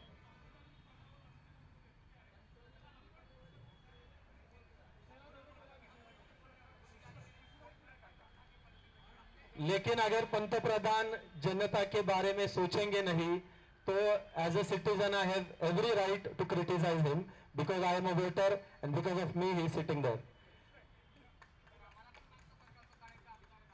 पण तुम्ही प्रश्नाला उत्तर द्या. मागच्या सरकारला तुम्ही नावं ठेवा, परंतु तुम्ही प्रश्नाला उत्तर पण द्या. ठीक आहे, बरेचसे मुद्दे बोलणार की मी ठीक आहे त्यांनी सांगितलं मला विषय भरकटतोय त्याच्यामुळे. आपण काय करतोय, सरकार सार्वभौम नाही लक्षात घ्या. आम्ही वी द पीपल, आम्ही भारताचे लोक सार्वभौम आहोत. त्यामुळं मी तर असं म्हणेन स्वातंत्र्याच्या बाबतीत बरं का, स्वातंत्र्य कितीपत पाहिजे असं म्हणतात ना काय काय वेळेला, तर पुढच्या व्यक्तीचा अपमान करायचं पण स्वातंत्र्य पाहिजे. जर अपमान नाही करू शकलो तर तो माणूस सुधारणार नाही. फ्रीडम ऑफ एक्सप्रेशन स्पीच वगैरे जे आहे ना त्यामध्ये माझं लिमिट सांगतो मी कुठपर्यंत आपण बोलायला पाहिजे. त्यामुळं तिने एकदम खोटारडा शब्द वापरलाय ना तो काही वाईट नाही आहे. खोटं बोलतायत आणि फक्त मोदीच खोटं बोलत नाही आहेत, आजपर्यंतचे सगळे पंतप्रधान खोटं बोललेले आहेत. अगदी नेहरू पासून ते आतापर्यंत एकही पंतप्रधान असा नाही आहे आपल्या देशामध्ये की जो खोटं बोललेला नाही आहे. सगळे खोटं बोललेले. मला असं म्हणायचं आहे की आपण म्हणून आपण कुणाची वकिली करायला पाहिजे. ऐका की ऐका, आपण कुणाची वकिली करायला पाहिजे. जोशी सर तुमचे मुद्दे मला खूप आवडलेत. बोलू द्या काय नाही फरक पडत. जोशी सर काही फरक पडत नाही. हे बघा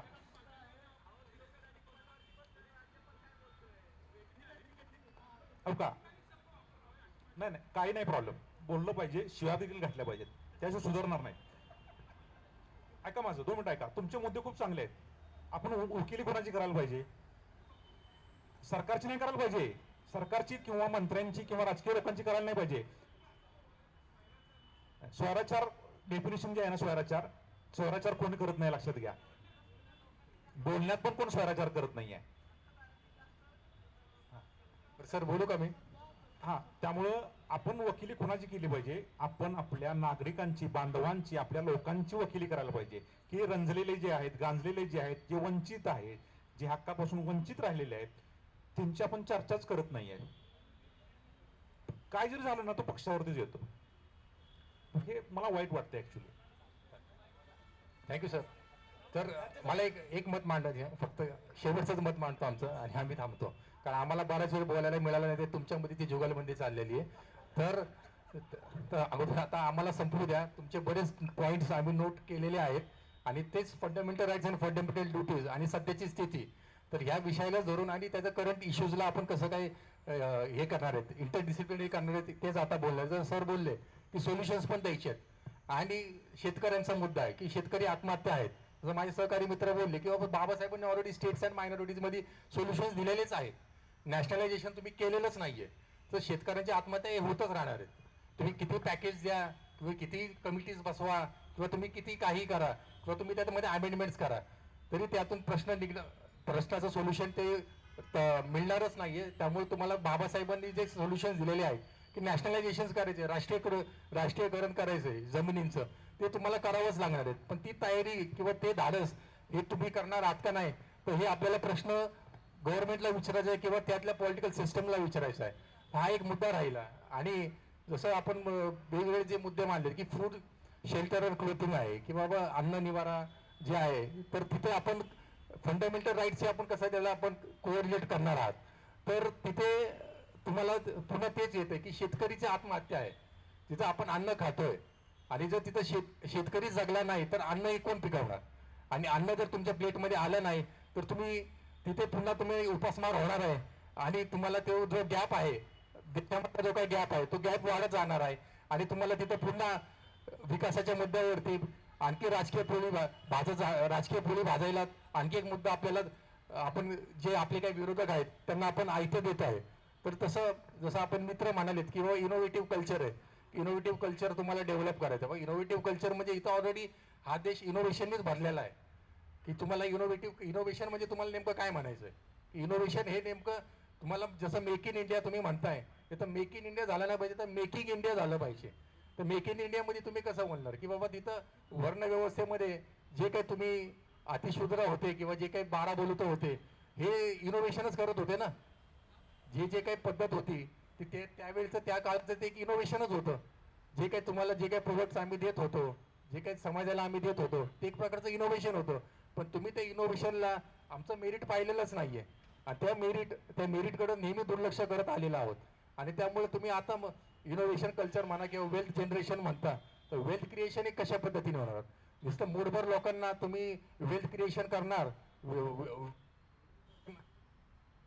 मूठभर लोकांना तुम्ही आणि तुम्ही म्हणणार की इथं वेल्थ क्रिएशन होणार आहे आणि तिथं तुम्ही म्हणायचं की मुद्रा लोन देणार आणि फलाना गोष्टी करणार. तर वेल्थ जनरेशन मूठभर लोकांच्या हातात गेलं तर ती मोनोपोली निर्माण होणार आहे आणि त्या मोनोपोली तुम्ही ऑटोमॅटिक निर्माण करता आणि तिथं मग पुन्हा तिथं फंडामेंटल राईटचाच विषय येतो की तिथं फंडामेंटल राईटचंच व्हायलेशन होतंय. त्यामुळे ह्या मोनोपोलीवरती तुम्ही कधीच बोलत नाही. ते एक मुद्दा झालाय. आणि किंवा कोऑपरेटिव्ह डेमोक्रेसी आली, तर तुम्ही कोऑपरेटिव्ह डेमोक्रेसी म्हणता, इथं फेडरल स्ट्रक्चर आहे.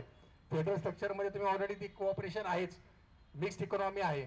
जसं माझे सहकारी मित्र म्हटले की मिक्स्ड इकॉनॉमी आहे. मिक्स्ड इकॉनॉमीचा तुम्ही अभ्यासच केलेला नाही आणि तुम्ही ते मिक्स्ड इकॉनॉमीला तुम्ही कोऑपरेटिव्ह म्हणता. त्याला हे तुम्ही पुन्हा कॉन्ट्रडिक्शनच निर्माण करताय. तुम्हाला नॅरेटिव्ह शरद पवारच्या नेतृत्वाचा, शरद पवारचा विषयच येत नाही इथं, बिलकुल नाहीये. हॅलो तुम्ही डिसेंट म्हणता, तुम्ही डिसेंटच्या जागी सिडेशन आलं पाहिजे असं हे लोक म्हणतायत. पण डिसेंट हे कॉन्स्टिट्यूशन मध्ये राईट टू डिसेंट आहेच. तर तुम्ही तिथं डिसेंटच्या जागी तुम्ही सिडेशन देताच कशाला? तुम्ही राईट टू डिसेंट आहेच ना. कॉन्स्टिट्यूशनमध्ये आहेत, म्हणजे ते तुम्हाला कॉन्स्टिट्यूशनचे फंडामेंटल राईट्सच मान्य नाही आणि तुम्ही फंडामेंटल राईट्सला डिफेंड करायला आलात. हेच तुम्ही स्वतः कॉन्ट्रडिक्शनमध्ये जगताय आणि आम्हाला सांगताय की तुम्ही डिसेंट असलं नाही पाहिजे. तुम्ही अगोदर स्वतःला तपासा की बाबा आम्ही कितपर्यंत कॉन्स्टिट्यूशनला मानतो, आम्ही कॉन्स्टिट्यूशनचे व्हॅल्यूज किती फॉलो करतोय.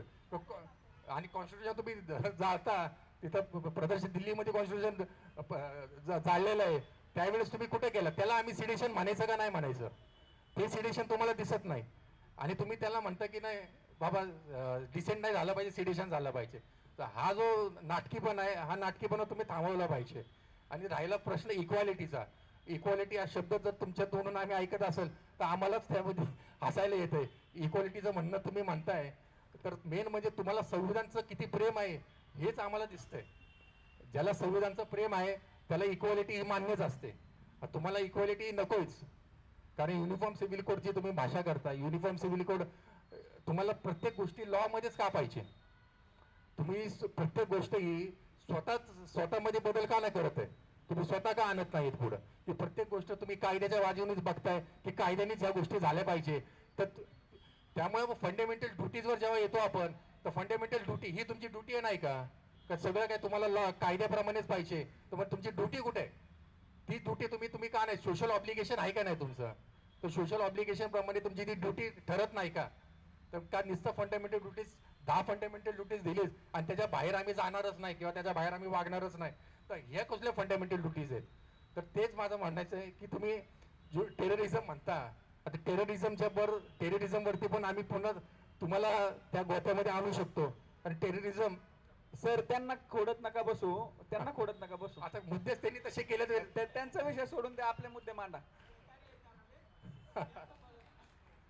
नाही, मला सांगताना माझी सांगता का मला एवढंच मला कन्क्लुजन एवढंच करायचं आहे की आता आम्ही लोक ओळखायला शिकलं पाहिजे की आम्ही नाटकी कोण आहेत आणि खरं संविधान प्रेमी कोण आहेत हे आम्ही ओळखलं पाहिजे. आणि जेव्हा आम्ही लोक ओळखायला शिकू तेव्हा कुठं फंडामेंटल राईट्स आणि फंडामेंटल ड्युटीज आहेत ह्याचं आम्ही त्याचं खरोखर पालन होतंय का नाही होतंय हे जेव्हा लोक आम्ही आयडेंटिफाय करू की आमचे खरे मित्र कोण आहेत आणि या देशाचे खरे शत्रू कोण आहेत हे जेव्हा आम्हाला समजेल तेव्हाच इथलं मूलभूत अधिकार आणि मूलभूत जो हे आहे फंडामेंटल ड्युटीज आहेत तेव्हाच कुठं आम्ही ते तंतोतंत पालन करू. धन्यवाद. नमस्कार, माझं नाव प्रीतम मोरे. सर्वप्रथम मी समता सैनिक दलाचे आभार मानतो. आज बाबासाहेबांनी 1927ला समता सैनिक दलाची स्थापना केली, पण आज इतके वर्ष होऊन तुम्ही हे कार्य अखंड अविरतपणे करताय आणि काही दिवसातच काही वर्षांमध्ये त्याला शतकपूर्ती देखील होईल, तर त्याच्यासाठी तुम्हाला खूप खूप शुभेच्छा. फंडामेंटल राईट्स आणि फंडामेंटल ड्युटीज याचं एक जवळचं नातं आहे. जर आपण सर्वांनी जर फंडामेंटल ड्युटीजचं जर पालन केलं तर आपसुकच फंडामेंटल राईट्स दुसऱ्यांचे बचावले जातात आणि त्यांचं संरक्षण आपल्याकडनं होतं. असं हे अतूट नातं फंडामेंटल राईट्स आणि ड्युटीजचं आहे. तर आजचा जो विषय आहे की सद्यस्थिती, मग आत्ताचे त्याच्यासमोरचे चॅलेंजेस काय, what are the present challenges before fundamental rights. मग जे त्याचे मेजर हेड्स आहेत, equality, freedom of speech, movement, protection against exploitation आणि कॉन्स्टिट्युशनल रेमेडीज. तर इक्वॅलिटीमध्ये मला वाटतं की सगळ्यात कळीचा जो मुद्दा आहे ते आर्थिक समानता. आज आपण समाजामध्ये जी इनइक्वॅलिटी पाहतो त्याची सर्वात जास्त ज्या गोष्टीचा त्रास होतो ती म्हणजे आर्थिक विषमता. ज्या वेळेला आपल्याला आर्थिक साधनं नसतात, आपण आपल्या गरजा भागवू शकत नाही, त्या गोष्टीचा परिणाम खोलवर होतो. तर शिक्षण हे या सर्वातनं बाहेर येण्याचं एक महत्त्वाचं साधन आहे. पण कमर्शियलायझेशन झाल्यामुळे सामान्य जनतेला आता शिक्षण घेणं अवघड होतंय, ज्याचा परिणाम अनएम्प्लॉयबल अशी जी वर्कफोर्स तयार होते आणि मग त्यांना इक्वल अपॉर्च्युनिटी मिळत नाहीत कामाच्या ठिकाणी आणि मग हे दुष्टचक्र कायम राहतं. तेच मग अनेक त्याचे पैलू आहेत. इक्वॅलिटी बिफोर लॉ असेल, इक्वल प्रोटेक्शन ऑफ लॉ असेल, सामान्याला वकील साहेबांना माहीत असेल, गरिबांना आज न्यायव्यवस्थेसमोर येऊन न्याय मागणं किंवा तो मिळवणं अशक्यप्राय आहे. यस, तुमच्याकडे परत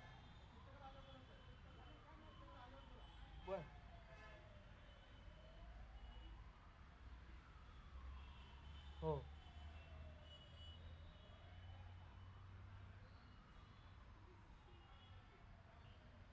बरोबर आहे, त्याच्यावरती येणार आहे, त्याचा एक पैलू मी नंतर हाताळेल. त्याच्यानंतर फ्रीडम ऑफ स्पीच. आज आपण अगदी खुल्या प्रकारे इथे बसून चर्चा करतोय, संविधानावरती चर्चा करतोय, राजकीय नेत्यांवरती चर्चा करतोय, आपलं मत मोकळेपणे मांडतोय. हे आपल्याला संविधानानेच दिलेला अधिकार आहे. पण त्याच्यावरती मग आता त्याच्या समोरचे चॅलेंजेस काय आहेत? सेपरेशन ऑफ डिसेंट असेल, and then again rising intolerance to differences. त्याच्यानंतर पॉलिटिकली म्हणजे राजकीय दृष्ट्या मोटिवेट होऊन ज्या वेळेला फक्त गोष्टी केल्या जातात, त्या देखील जे स्वातंत्र्य आहे, फ्रीडम ऑफ एक्सप्रेशन आहे, त्याला कुठेतरी त्याच्यामुळे धोका निर्माण होतो. आणि जी सत्ता आहे, सत्तेचा गैरवापर जर झाला तर अनेकदा फ्रीडम ऑफ स्पीचवरती बाधा आणली जाते. Exploitation, prohibition of exploitation, human trafficking आज मोठ्या प्रमाणात आहे. ठीक आहे, ह्युमन ट्रॅफिकिंग त्याच्यावर त्याची अनेक कारणे आहेत. साधं एक पुअर इन्फ्रास्ट्रक्चर घेऊयात. फ्लडिंग जर झालं तर फ्लडिंग झाल्यानंतर बऱ्याचशा फॅमिली बेघर होतात. बेघर झाल्यामुळं ती जी ह्युमन ट्रॅफिकिंग करणारी लोक असतात त्यांच्यासाठी सुपीक वातावरण तयार होतं. त्या बेघर झालेल्या महिला, तिथली मुलं, त्यांचं मोठ्या प्रमाणात ट्रॅफिकिंग होऊन त्यांना प्रॉस्टिट्यूशन, बेगिंग सारख्या मोठ्या समस्यांना तोंड द्यावं लागतं. तर हे जे फंडामेंटल राईट्स आहेत ते खूप खोलवर विचार करून बनवलेले आहेत. आणि साधं इन्फ्रास्ट्रक्चर, फक्त एक पूल बांधला गेला नाही म्हणून किंवा पाण्याचं फ्लडिंगचं नियोजन केलं नाही म्हणून त्याचा परिणाम तुम्ही बघितलात की इकडे एखादा गरीब भागातला मुलगा इकडे सिटीमध्ये तुम्हाला चौकामध्ये भीक मागताना दिसेल का, तर त्याला कोणीतरी ह्युमन ट्रॅफिकिंग करून इकडे आणलेलं असेल, किंवा कुठल्या तरी फॅक्टरीत कोपऱ्यात त्याला फोर्स लेबर म्हणून तिथे काम करावं लागेल. हे इतकं खोलवर रुजलेलं आहे. ठीक आहे. त्याच्यानंतर सेक्शुअल हॅरासमेंट असेल, रायझिंग इन्फ्लेशन असेल, इन्फ्लेशनमुळे देखील नॉन एम्प्लॉयमेंट, त्याच्यानंतर पोस्ट डिफिकल्टी ह्या उत्पन्न होतात. कॉन्स्टिट्युशनल रेमेडीजकडे मी येतो की आर्टिकल 32 जे कॉन्स्टिट्युशनल रेमेडीज गॅरंटी करतं. पण आज काय झालंय की जर तुम्हाला दावा दाखल करायचा असेल तर मोठ्या प्रमाणावरती तुम्हाला खर्च करावा लागतो, वकिलांची फी द्यावी लागते. ज्युडिशियल प्रोसिडिंग्समध्ये खूप मोठ्या प्रमाणावर डिले होतोय. आज सुप्रीम कोर्टामध्ये 71,000पेक्षा जास्त केसेस पेंडिंग आहेत. हायकोर्ट्समध्ये 59,55,000पेक्षा जास्त केसेस पेंडिंग आहेत. आणि सबऑर्डिनेट कोर्ट्सचा विचार केला तर 4.24 करोडपेक्षा जास्त केसेस आज सबऑर्डिनेट कोर्ट्समध्ये पेंडिंग आहेत. तर मग विचार करा, ज्या वेळेला तुम्हाला न्याय मागायला म्हणून यात जर अधिकारांचं उल्लंघन झालं तर न्याय मागायला म्हणून जर कोर्टात गेलात, आज सुप्रीम कोर्ट दिल्लीमध्ये बसतंय. लोक मागून मागून थकली की सर्व क्षेत्रांमध्ये, प्रदेशांमध्ये सुप्रीम कोर्टचे बेंचेस द्या, तरी देखील आजपर्यंत ते दिले गेले नाही. का तर त्याच्यावरचं वर्चस्व जाईल म्हणून. ठीक आहे. त्याच्यानंतर लॅक ऑफ इन्फ्रास्ट्रक्चर. आज कोर्टांची परिस्थिती किंवा तुम्हाला दिसेल की कलेक्टर ऑफिस असेल किंवा इतर गव्हर्नमेंट शासकीय ऑफिसेस असतील, ते खूप चांगल्या प्रकारे बांधले चाललेत. पण त्याच वेळेला जे ज्युडिशियल रेमेडीज जिथनं आपल्याला मिळणार आहेत, कॉन्स्टिट्युशनल रेमेडीज मिळणार आहेत, त्या कोर्टांकडे दुर्लक्ष केलं जाते, त्यांची दुरावस्था झालेली आहे. ठीक आहे. असे अनेक प्रश्न आपल्या समोर आहेत. मग काय करता येईल त्याच्यासाठी, किंवा आज आपले जे फंडामेंटल राईट्स आहेत त्याच्यामध्ये काही गोष्टी इन्कॉर्पोरेट देखील करता येईल. जसे की सस्टेनेबल डेव्हलपमेंट हा आजची शाश्वत विकास हा आजची गरज होऊन बसलेला आहे. ठीक आहे. आणि त्याच्या व्यतिरिक्त कुठल्या गोष्टी आहेत ज्या आपल्याला ह्या चॅलेंजेसला सामोरे जाण्यासाठी मदत करतील. संस्थांचं प्रोटेक्शन होणं गरजेचे आहे. ज्या स्वायत्त संस्था आहेत, ज्या देश चालवतात, एक व्यक्ती देश चालवत नाही पण संस्था देश चालवतात, त्या संस्थांचं संगोपन होणं, त्यांचे स्वायत्तता टिकवणं हे देश चालवण्यासाठी गरजेचं आहे. त्याच्यातनं नागरिकांच्या फंडामेंटल राईट्सचं प्रोटेक्शन होत असतं. आपल्याला राष्ट्रीय चारित्र्य असणारे नेते घडवावे लागतील, जे राष्ट्राचा विचार करून वैयक्तिक स्वार्थ, राजकीय स्वार्थ बाजूला ठेवून जनतेचा विचार करतील, त्यांच्या अधिकारांचा विचार करतील आणि त्याच वेळेला जनतेला त्यांच्या कर्तव्याची जाणीव करून देतील. आपल्याला महिला आणि मुलांचं सबलीकरण याच्यावरती भर द्यावा लागेल, कारण महिलांचं जर सबलीकरण झालं तरच आपला समाज खऱ्या अर्थाने सबल झाला असं म्हणता येईल. त्याच्यानंतर सरकार, ज्याला आपण दी स्टेट म्हणतो, तर सरकारला त्यांचं कामकाज करत असताना धर्म, पंथ, इतर गोष्टी बाजूला ठेवून सेक्युलरली, खऱ्या अर्थाने धर्मनिरपेक्षेने, जे की संविधानाला अपेक्षित आहे की धर्मनिरपेक्ष असं काम करणे, ते जर केलं तरच खऱ्या अर्थाने संविधानाचा सन्मान होईल आणि तरच सर्व अर्थाने की राष्ट्रीय स्वार्थापोटी आपण सर्वांनी आपला राष्ट्रीय ग्रंथ म्हणून संविधानाला स्वीकारला असं म्हणता येईल. असं बोलून मी माझं म्हणणं संपवतो. हॅलो, सर्वांना मैत्रीपूर्ण जय भीम. माझं नाव उत्कर्ष अशोक कुमार शेळके. मी कोणत्याच पक्षातून काम करत नाही. आणि दुसरी गोष्ट, मला 2 मुद्दे मांडायचे आहेत, एक स्त्रियांचे आणि दुसरं संविधानाचं. तर स्त्रियांचा मुद्दा हा की इथे फक्त 3च स्त्रिया आहेत, बाकी सगळे पुरुष आहेत. आणि सेकंड थिंग की म्हणजे आपण स्वतः जेवढे जे पुढच्या आपण ग्लोबल लेवलचं भाषा करतो, पण आपण आता बेसिक लेवल इथं बसलोय, पण कोणीच आपल्या घरातल्या स्त्रिया आणत नाही किंवा तिला फ्रीडम नाही आहे. ती आर्थिक साक्षरता झाली आहे, पण ते म्हणण्यापुरतं. ती जॉब करते, मग तिला तिचा सॅलरी जी आहे जी घरामधला जो पुरुष असेल तिच्याकडे द्यावी लागते. म्हणजे एक्झाम्पल नवरा असेल तर ते मी पण जॉबला जाते, आज कितीतरी महिला फॅसिलिटी घेतात. जसं प्रेग्नन्सी लीव्ह झालं, जसं शिक्षण, बेसिक शिक्षणसुद्धा सावित्रीबाई फुलेंमुळे मिळालं आहे. तरीसुद्धा त्या साधं नमन करत नाही त्यांना, किंवा त्यांना माहिती नसतं सावित्रीबाई फुलेंनीच त्यांचं हे केलं आहे म्हणून, उद्धार केलेला आहे. आणि सगळे जे हे झाले. सेकंड मुद्दा आहे मला की संविधानाचा. जर जेव्हा कुठं काही होतं, ती सगळ्यात आधी बौद्ध लोक उतरतात रस्त्यावर. तर संविधानचं तुम्ही फॅसिलिटी फक्त बौद्धच लोक नाही घेत, हे बाकीचे सर्व घेतात. आणि प्रेमच फक्त आम्ही जास्त प्रेम का दाखवतोय की आम्हाला इक्वॅलिटी मिळाली, त्याच्यामुळे की सगळ्यात जास्त अन्याय होत होता, त्याच्यामुळे आम्हाला असं वाटतं की नाही, संविधान खरंच चांगलं आहे. पण याचा अर्थ असं नाही की मी कालही खूप दिवस झाले आता मी मीटिंग्सला चालली आहे, तर फक्त लोक म्हणजे बौद्धच लोक मला दिसतात मीटिंगला, की ते सण खूप चांगलं साजरं करतायत. का बाकीचे लोक करत नाही आहेत का? म्हणजे बाकीचे लोक फॅसिलिटी घेत नाही, सगळ्याच गोष्टीचं शिक्षणाचं फॅसिलिटी घेतात सगळ्याच, पण जेव्हा हे वेळ येते तर सगळ्यात आधी रोडवर उतरणारे हे बौद्धच लोक असतात. आता हे मला डिस्कशन नाही आवडलं. सेकंड थिंग की महिलांना फ्रीडम दिलं पाहिजे. आज माझ्या वडिलांमुळे मी इथं आहे, मी हिंडू फिरू शकते, कारण घरच्यांचा विश्वास माझ्यावर आहे. तर सेकंड थिंग, तुमचा विश्वास एक महिलांवर नसेल म्हणून तुम्ही पाठवत नसाल. आणि आर्थिकचं पण आहे, आता मी इथंही येणार म्हणलं, मला पैसेही दिले पाहिजे. तर घरच्यांनी स्टुडंट असल्यापासून त्यांना फ्रीडम दिलं पाहिजे महिलांना. आणि मी एवढं माणसांमध्ये बसणंही मलाही ऑकवर्ड वाटते थोडं, की म्हणजे स्टार्टिंगला वाटायचं, आता तर मी जुनी झाली आहे. तर महिलांनी जर आलं तर म्हणजे अजून दुसऱ्यांना बघून 4-5 मुली बघून त्या येतील, घरचे पाठवतील. मग घरच्यांचं असं म्हणणं आहे की सगळे माणसं देतो, तू कशाला जाते. आणि अजून एक मुद्दा आहे की तुम्ही नेहमी राजकारणा लोकांमध्ये असता किंवा अशा संघटनेमध्ये जाता, तर मी तरी लोक बघितली ते आपल्याकडे अशा महिलांकडे किंवा माझ्यासारख्या महिलांकडे पाहणं दुसरं, कारण अरे ही पोरगी फारच फॉरवर्ड दिसते. त्यांना हे कळत नाही की ती 4 चांगल्या गोष्टी शिकतीये, तिला काहीतरी अजून गोष्टी समजते, ती शहाणी होती अजून. तर हे त्या गोष्टी कळत नाही. आणि मे बी इथेच बसलेले काही माणसं अशी असतील की तेही त्यांच्या मनात असंच असेल, कारण नाही, तिथे महिलांचं प्रमाण फार कमी आहे. आणि हा खूप सिरियस बाब आहे. तुम्ही तुमच्या घरातल्याच महिलांना हुशार नाही केलं आणि तुम्ही भाषण देऊन काहीच उपयोग नाही आहे, मला असं वाटतंय. आणि आर्थिक साक्षरता मध्ये सुद्धा हेच येतं. तसं जोशी सरांनी व्यावसायिक सांगितलंय, तर मला आता खरंच वाटतंय की आता मी नोकरी करते, नोकरीमध्ये एकाच म्हणजे पेमेंटमध्ये काय होत नाही, किती पगार असू दे माणसाला. आजकाल लाईफस्टाईल झाली, किंवा आपण गुजराती माणसासारखं आपण का नाही विचार करायचा की आता एक इन्कम आहे तर आपण एक एक्स्ट्रा का नाही करायचं, असाही आपल्याला वेळ असतो. तर हा एक तिसरा एक मुद्दा माझा व्यवसायाचा झाला. तर मला हेच वाटतं की सगळ्यांनी एकत्र मिळून म्हणजे प्रश्न सॉल्व्ह झाले पाहिजे आपले.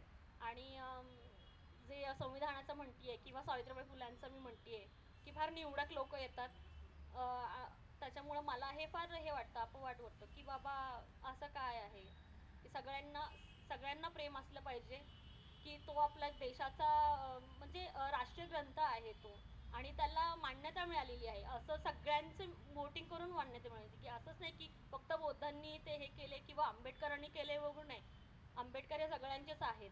आणि मी बाबासाहेबांना खूप धन्यवाद देते की आज मी एक स्त्री आहे, मी सगळ्या फॅसिलिटी उपभोगते. मी ऑफिसमध्ये पण सगळ्याच हे आज इथं बोलायला त्यांच्यामुळे मिळते मला. तर शिव फुले शाहू आंबेडकर ह्या सगळ्यांना मी नमन करते आणि थँक्यू ऑल. मी एकटेच अशी महिला की बोलते आहे. थँक्यू. हॅलो. मी छात्र भारतीय विद्यार्थी संघटनेचा एक कार्यकर्ता म्हणून आपल्यासोबत चर्चा करत आहे. तर सर्वात प्रथम महत्त्वाचा प्रश्न म्हणजे बेरोजगारी. प्रत्येक क्षेत्रात जर म्हणजे भारतात जर सगळ्यात जास्त बेरोजगारी जर वाढली असेल ते म्हणजे लोकांना एक शिक्षणापासून दूर ठेवलं गेलेलं आहे. आता अमेरिकासारख्या देशात जर पाहिलं तर तिथं एज्युकेशन जे डिपार्टमेंट होय जे एज्युकेशन डिपार्टमेंटवर सगळ्यात जास्त पैसा खर्च केला जातो आणि भारतासारख्या देशामध्ये सगळ्यात जास्त पैसा हा रेल्वे डिपार्टमेंटवर खर्च केला जातो. जर मला असं वाटतंय की आपल्या देशामध्ये जर एक एज्युकेशन डिपार्टमेंटवर जास्त पैसा जर खर्च केला तर कुठतरी लोक म्हणजे मुलांचं शिक्षण हे एक हाय लेवलचं शिक्षण होऊ शकतं आणि त्याच्यामुळे ते शिक्षण घेतल्यावर एक लोकांमध्ये नॉलेज होतं आणि कुठतरी ते बेरोजगारीला सामोरं जाणार नाहीत असं एक वैयक्तिक मत आहे. आणि प्रत्येक सरांनी बोललं की एक 1991 साली LPG पॉलिसी आली. LPG पॉलिसी आली म्हणजे लिबरलायझेशन झालं. तर लिबरलायझेशन त्याच्यात प्रत्येक म्हणजे जास्तीत जास्त स्वातंत्र्य दिलं गेलं, परंतु काही स्वातंत्र्यावर त्यांनी गव्हर्नमेंटनी बंधनं सुद्धा घातली गेली. त्याच्यात प्रायव्हेटायझेशन बाहेरच्या कंपन्या आपल्या देशामध्ये आणल्या गेल्या आणि आपल्या भारत देशाचा एक जागतिक स्तरावर कसा ग्लोबलायझेशन जागतिक स्तरावर आपलं नाव कसं होईल त्याच्या हिशोबानं म्हणजे 1991ची पॉलिसी आणली गेली होती. आणि या संघटनेचे एक प्रतिनिधींनी सांगितलं गेलं की आपल्या भारतीय संविधानामध्ये सर्वात महत्त्वाचं म्हणजे एक मूलभूत हक्क आणि मूलभूत कर्तव्य आहे. जे भाग आहेत ते सर्वात महत्त्वाचे आहेत आणि आर्टिकल 44 मध्ये सांगितलं गेलं की युनिफॉर्म सिव्हिल कोड. त्याचं युनिफॉर्म सिव्हिल कोडचं खरंच लोकांना माहिती आहे की माहिती आहे का की युनिफॉर्म सिव्हिल कोड काय आहे.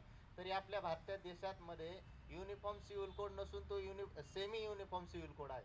कारण की आपले जे बरेच असे कायदे आहेत ते सगळ्या लोकांना लागू होतात. जसं की IPC असेल, CRPC असेल, असे जे बरेच कायदे आहेत सर्व लोकांना. पण ज्यावेळेस 1949-50 साली डॉक्टर बाबासाहेब आंबेडकर असतील किंवा बरेच मंत्रिमंडळातील संसदेतील मंत्री असतील त्यांनी युनिफॉर्म सिव्हिल कोड करण्याचं ठरवलं होतं, प्रयत्न केला होता. परंतु त्यावेळेस युनिफॉर्म सिव्हिल कोड एक अयशस्वी कायदा ठरला आणि डॉक्टर बाबासाहेब आंबेडकरांनी मला वाटतं कदाचित त्याच्यामुळे एक रिझायनेशन दिलं की 1951 साली हे युनिफॉर्म सिव्हिल कोड होत नाही आहे.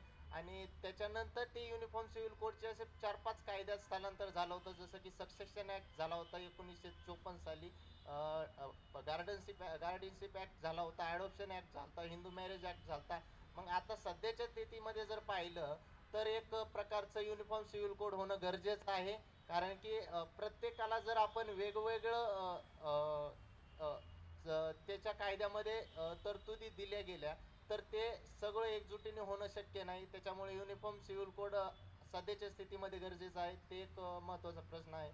आणि बेरोजगारीसाठी शिक्षण हे एक सगळ्यात महत्त्वाची गोष्ट आहे. ते 21 आपलं संविधानाचं आर्टिकल 21A मध्ये जे वयोगटातील 6 ते 14 मुलांना एक सक्तीचं शिक्षण दिलं गेलं आहे. ते सक्तीचं शिक्षण ते घेऊ शकत नाही कारण की काही अशा शाळामध्ये आता सुद्धा लोक पैसे देऊन मुलांना शिकवतात. जसं की इंग्लिश मिडियमच्या शाळा असतील, मराठी मिडियमच्या शाळेत सुद्धा लोक पैसे देऊन शिकवतात. कारण तिथं सुद्धा फुकट असा कोटा आहे परंतु पैसे द्यावे लागतात. त्याच्यामुळं कुठतरी मला असं वाटतंय की गव्हर्नमेंटने आपल्या एज्युकेशन ह्याच्यावर आपलं बजेट जास्त दिलं गेलं पाहिजे आणि बाकीच्या जे डिपार्टमेंट असतील जसं रेल्वे डिपार्टमेंट आपल्यात सगळ्यात मोठं डिपार्टमेंट आहे त्याच्यावर कमी दिलं म्हणजे आपलं डिपार्टमेंट ते बी मोठं आहे. परंतु शिक्षण ज्यावेळेस माणसाला आत्मसात होत नाही त्यावेळेस माणूस हा परिपूर्णरित्या पुढे जाऊ शकत नाही कोणत्याही गोष्टीचा. आता बऱ्याच लोकांनी सांगितलं की स्वातंत्र्य, समता, बंधुता असे काही शब्द आहेत.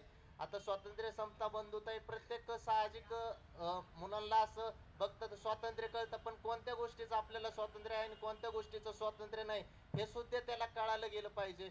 समता कशामध्ये आहे आणि कशामध्ये नाही असं म्हणजे ज्यावेळेस नॉलेज घेतो त्यावेळेसच आपल्याला त्या गोष्टीचं आत्मसात होत असतं. असं म्हणजे वाचलं आणि कुठतरी वाचलंय असं की अशाने आपल्याला ते त्याला सामोरं जाता येत नाही. आपल्याला आता वैयक्तिक कोणाला काही बोलण्याची टीका करण्याची सुद्धा स्वातंत्र्य नाही आहे आपल्याला, पण आपण त्याच्यावर टीका करतोय कारण की एवढं काही स्वातंत्र्य दिलेलं नाही. जे कायदे असतील, बरेच काही गोष्टी असतील, त्याच्यामुळे शिक्षण हे महत्त्वाचं आहे प्रत्येक क्षेत्रात. आणि थोडं बोलून थँक्यू. मी आता बोललेल्या मित्राच्या मुद्द्यात एक मुद्दा अजून ऍड करतो. तो शिक्षणाबद्दल बोलला मगाशी, पण तो मी मुद्दा बोललो की मराठी शाळा बंद केल्या म्हणून. माझं म्हणणं सर्व संघटनेनं हेच आहे की कोणत्याही पक्षाचे तुम्ही असावा, शिक्षण ही सगळ्यात मूलभूत गरज आहे.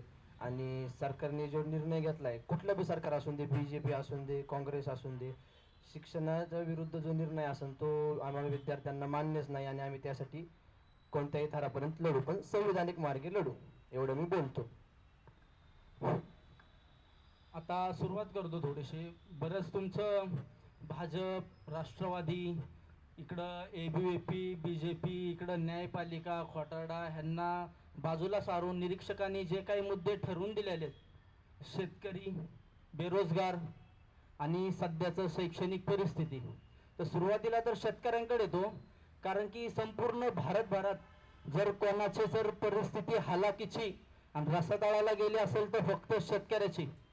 ज्यावेळी BJP म्हणते की तिकडं पंजाबमध्ये जे आंदोलन करतायत ते टेररिस्ट आहेत, त्यावेळी आम्ही भारतातले 60 कोटी शेतकरी हे आमचे आणि तुम्हाला जर ते टेररिस्ट वाटत असतील, ही तुमची विचारसरणी सर्व नागरिकांना दिसून येते.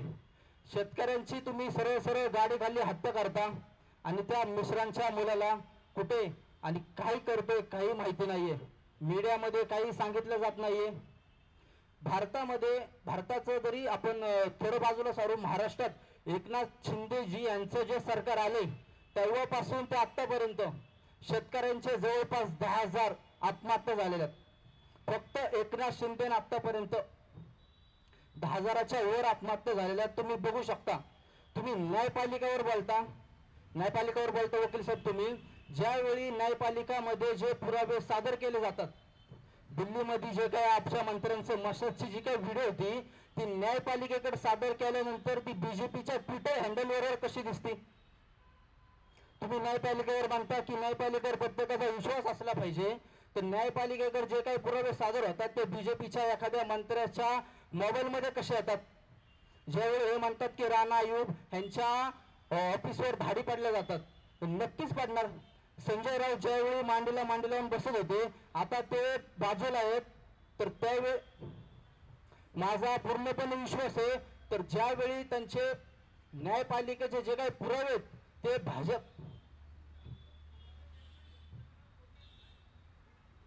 पुरावे देणारी यंत्रणा हेच भाजपच सध्या. हो,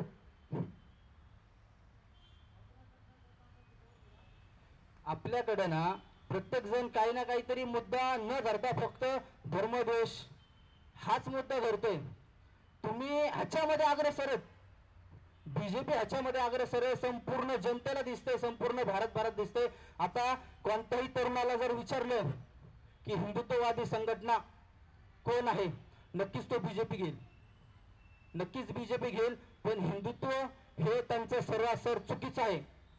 सध्याचं हिंदुत्व हे त्यांचं चुकतंय हे संपूर्ण तरुणांना माहिती आहे, संपूर्ण भारतभराला माहिती आहे. शेतकऱ्याची जी काही वाताहत चालू आहे ही संपूर्ण जगाला दिसते.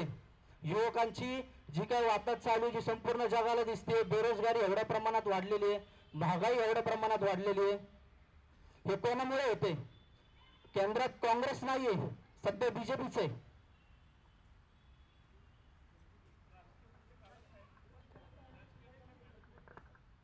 हॅलो, नमस्कार. माझं नाव रोहित कांबळे. मी ते सी आर्टिकल म्हणून आपल्या बाबासाहेबांच्या पुतळ्याच्या पाठीमागेच असिस्टंट म्हणून काम करतोय. माझं BCom ग्रॅज्युएशन झालेलं आहे, तरी अजून मला जॉब मिळायला वगैरे खूप मेहनत करावी लागते. असं का होतंय? आपलं प्रॅक्टिकल शिक्षण का होत नाहीये? BCom वगैरे आपलं एवढं कम्प्लीट होऊन सुद्धा मुलं बेरोजगार का राहत आहेत? पूर्वी वगैरे ग्रॅज्युएशन वगैरेला खूप किंमत होती, चांगल्या पद्धतीच्या नोकऱ्या वगैरे मिळत होत्या. ते आता का भेटत नाहीत? एवढं मुलांनी शिकून का एवढं अडकळतंय सगळ्यांचं जीवन? शिक्षणामध्ये आता काय एक सर म्हणले की मराठी शाळा बंद पडत आहेत. बरोबर आहे, मराठी शाळा बंद पडत आहेत, पण गव्हर्नमेंट त्या जागेवर इंग्लिश शाळा का चालू करत नाहीये? त्यांना इंग्लिशमध्ये का पुढे नेत नाहीये? ग्लोबलायझेशन का करत नाहीये शाळांचं?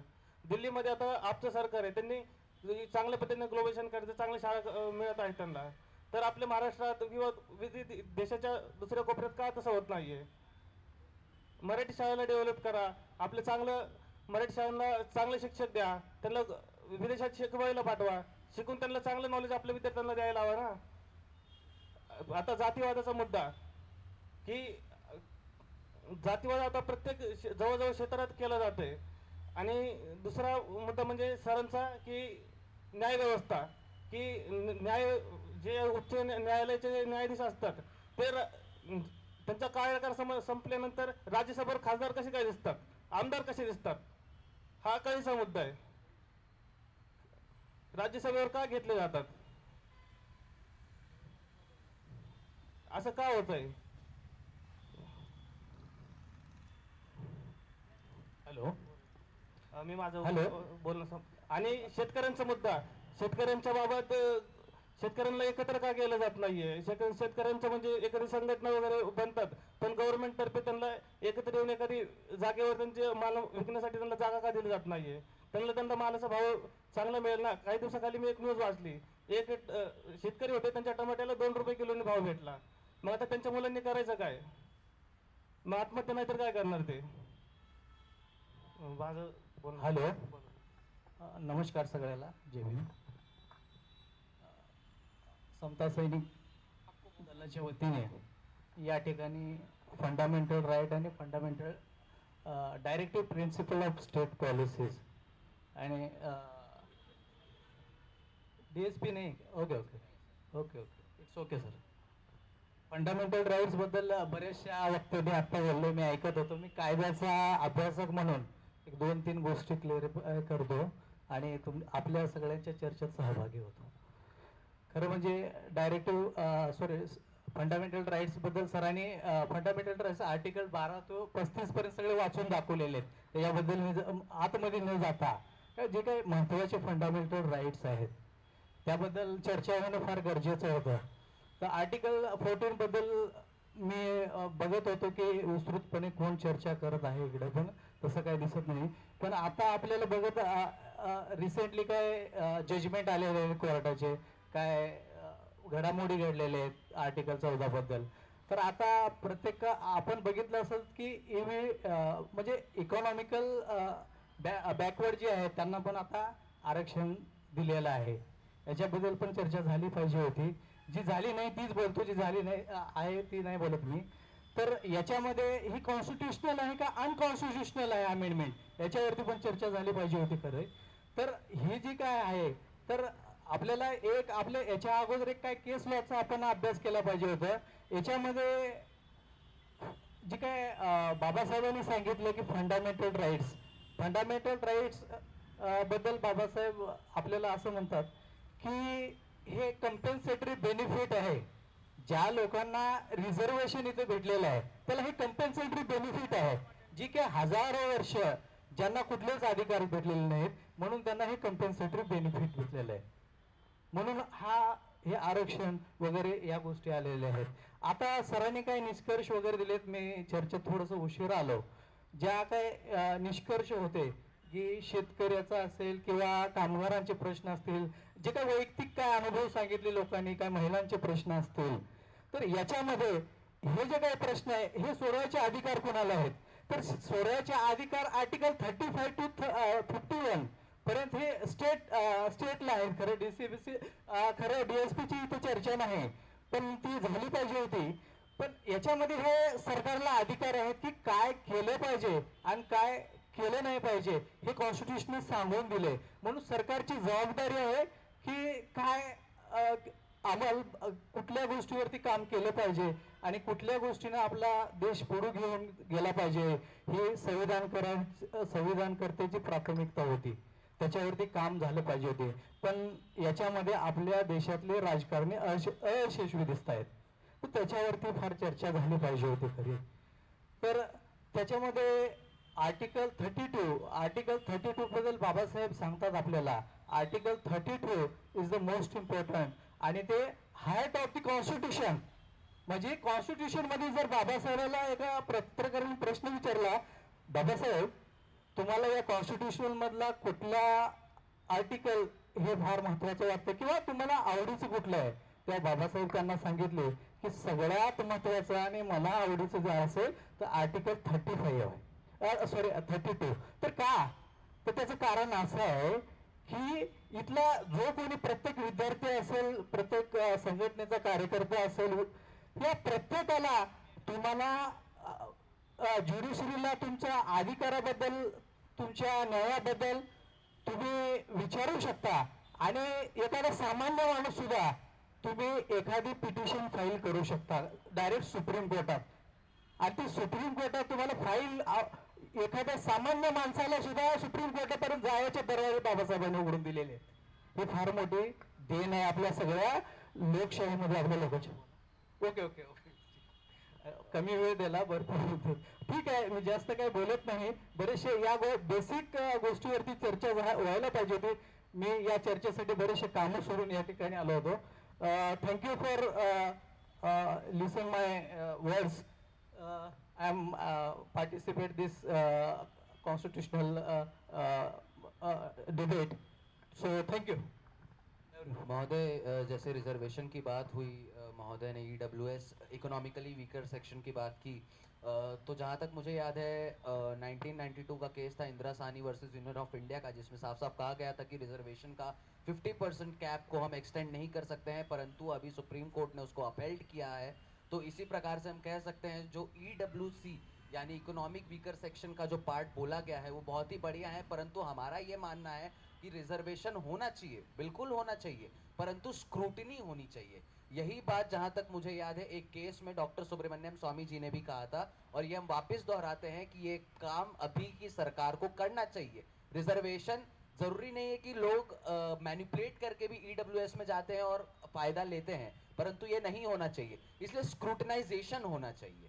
और ये रही बात एजुकेशन सेक्टर की, तो नेशनल एजुकेशन पॉलिसी जो लागू होने वाली है उसमें लगभग सारे एस्पेक्ट्स क्लियर्ड हैं. और कहा गया कि हम बीच के बंदर हैं, माकड़ हैं, तो ऐसा बिल्कुल नहीं है. हम एक बात बहुत ही क्लैरिफिकेशन के साथ कहना चाहते हैं, जैसे महोदय ने डिफेंस की बात की, ह्यूमन ट्रैफिकिंग की बात की, तो महोदय ये पार्ट तब तक नहीं हो सकता है जब तक गोल्डन क्रीसेंट और गोल्डन ट्रायंगल, जहाँ से ज़्यादातर ह्यूमन ट्रैफिकिंग होती है, ओपीएम सेल होती है, उस पर कुछ कार्यवाही ना हो. सिलीगुड़ी गडियारा जो है 21 किलोमीटर का कॉरिडोर है जो सिर्फ नॉर्थ ईस्ट को हम कनेक्ट करता है भारत से, वो हमेशा एक आइसोलेटेड पार्ट रहा है. तो उसके इंफ्रास्ट्रक्चर के लिए भी अभी की सरकार काम कर रही है, जो बहुत बड़ी बात है. लेकिन निंदनीय बात यह है कि आपने जो बात कही वही हमारे पूर्व चीफ एडवाइजर ऑफ इंडिया ने कहा था कि इसके ऊपर काम होना चाहिए, और अभी की सरकार नहीं कर रही है. तो इस पे इस सरकार को काम करना चाहिए. और सबसे महत्वपूर्ण बात मैं याद दिला देना चाहता हूँ, हमारा नाम है अखिल भारतीय विद्यार्थी परिषद. हम ना बीजेपी ना बीजेवाईएम से कोई रिलेशन रखते हैं, भले ही हमारी पेरेंटल बॉडी सेम हो. आरएसएस आइडियोलॉजी हो सकता है कहीं मैच कर जाए, परंतु हम सरकार की भी निंदा करते हैं. महोदय, यदि आपको याद हो तो यहाँ पे फडणवीस जी की गाड़ी भी अड़ा के हम लोगों ने आंदोलन किया है. तो हम किसी सरकार के नहीं है, हम स्टूडेंट हित में काम करते हैं. धन्यवाद. एक इंटरवेंशन और, उन भाई साहब ने कहा था कि हमें शायद इकोनॉमिक्स की ज्ञान नहीं है, मिक्स्ड इकोनॉमी और कोऑपरेटिव इकोनॉमी की ये नहीं जान पाएंगे.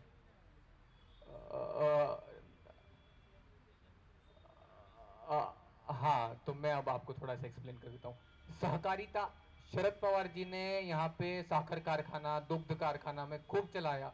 तो उसी पैटर्न के लिए आप जरा समझिए ना कि अगर इकोनॉमिकली एक समाज, जैसे मगरपट्टा अपना एग्जांपल है, अगर 50 लोग मिलकर एक इकोनॉमिक मॉडल तैयार करने की वो इक्वल शेयर ऑफ प्रॉफिट करेंगे और वैसे बिजनेस रन करेंगे, जिसको सहकारिता बोलते हैं. तो मैं cooperative sense of economic ideology बोल रहा हूँ.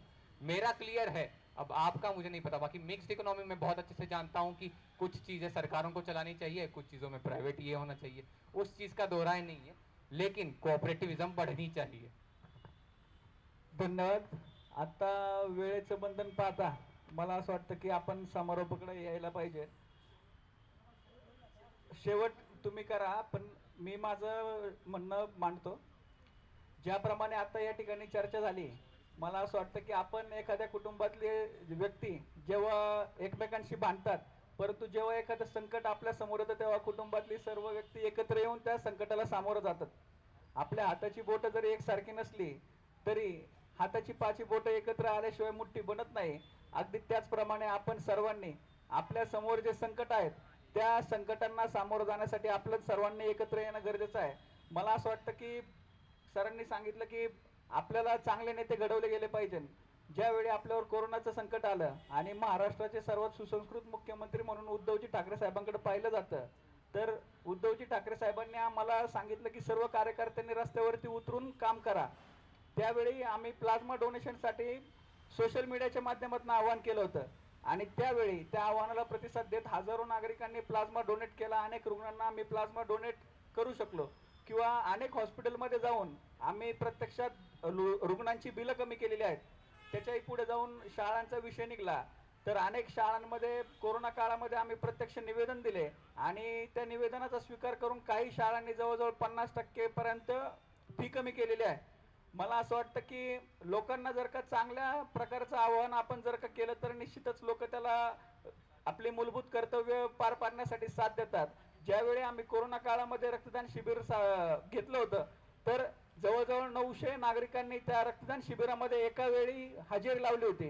म्हणजे चांगल्या कामांसाठी कर्तव्य निभावण्यासाठी सुद्धा जनता समोर येत असते. त्यामुळं मला असं वाटतं की चांगल्या प्रकारच्या कामांसाठी आपण लोकांना आवाहन केलं पाहिजे.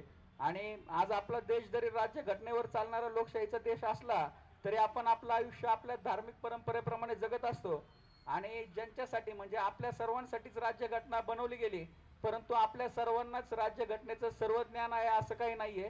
तर सर्वसामान्य जनतेला अगदी दैनंदिन जीवनामध्ये राज्यघटनेचा जागर व्हायला पाहिजे. आपल्या श्वासा इतका राज्यघटना आपल्या आयुष्यामध्ये आली पाहिजे असं मला वाटतं. आणि मी एवढं बोलून माझे 2 शब्द थांबवतो. धन्यवाद. जय हिंद, जय महाराष्ट्र.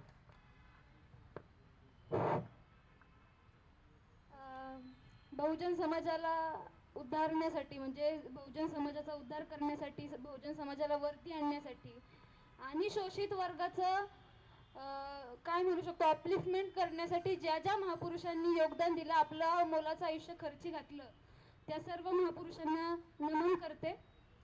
सर्वप्रथम मी सर्वांना एक विनंती करेल की सर्वांनी स्वतःसाठी टाळ्या वाजवा, कारण अत्यंत यशस्वीपणे सर्वांनी आपापले राजकीय घोडे पुढे केले. खूप सुंदर. म्हणजे बघा ना, मुद्दा होता की आपले अधिकार आणि आपली कर्तव्य यांविषयी बोलायचं, पण सर्वांनी आपापल्या राजकीय भूमिका खूप छानपणे मांडल्या आणि तू कसा चूक मी कशी बरोबर हे खूप छानपणे सांगितलं. त्यामुळे सर्वांचं कौतुक. आणि आता मी मुद्द्यावर येते. एक शैक्षणिक संघटना चालवत असताना काही मुद्दे समोर आले आणि ते म्हणजे की आपल्या ज्या जिल्हा परिषदेच्या शाळा आहेत, महानगरपालिकेच्या शाळा आहेत, त्या शाळांमधले शिक्षक आहेत ते शाळा सोडून जात आहेत. त्याचं कारण असं की त्यांचे पगार वेळेवर होत नाही, शैक्षणिक दर्जा खालवलाय. आणि जरी आपण मराठी शाळांविषयी जरी नाही म्हटलं की आम्हाला इंग्रजी माध्यमाचं शिक्षण हवंय, तरी देखील मग जिल्हा परिषदेच्या इंग्रजी माध्यमातल्या शाळा ज्यांना सरकार पैसा पुरवेल किंवा सरकार अनुदान देईल अशा शाळांची संख्या का वाढत नाही? प्रायव्हेटच का हव्यात इंग्लिश माध्यमातल्या शाळा? कारण मग गरीब मुलांनी इंग्लिश माध्यमाचं शिक्षण घ्यायचं नाही का? की गरीब मुलांनी फक्त मराठी माध्यमाचं शिक्षण घ्यायचं? फक्त महाराष्ट्राची संस्कृती समजून घ्यायची का? परदेशातली संस्कृती समजून घ्यायची नाही का गरीब मुलांनी? यासोबत हा झाला शाळकरी मुलांचा प्रश्न. पुढे आपण बघितलं महाविद्यालयीन मुलांचं झालं तर आपण बघतो की ऑटोनॉमस हा जो वर्ड निघाला आता, प्रायव्हेटायझेशन झालं कॉलेजचं. प्रायव्हेटायझेशन झालं म्हणजे सगळे काही निर्णय महाविद्यालयाच्या विद्यार्थ्यांच्या फीसचे जे निर्णय असतील ते सगळे कॉलेजकडे जातील.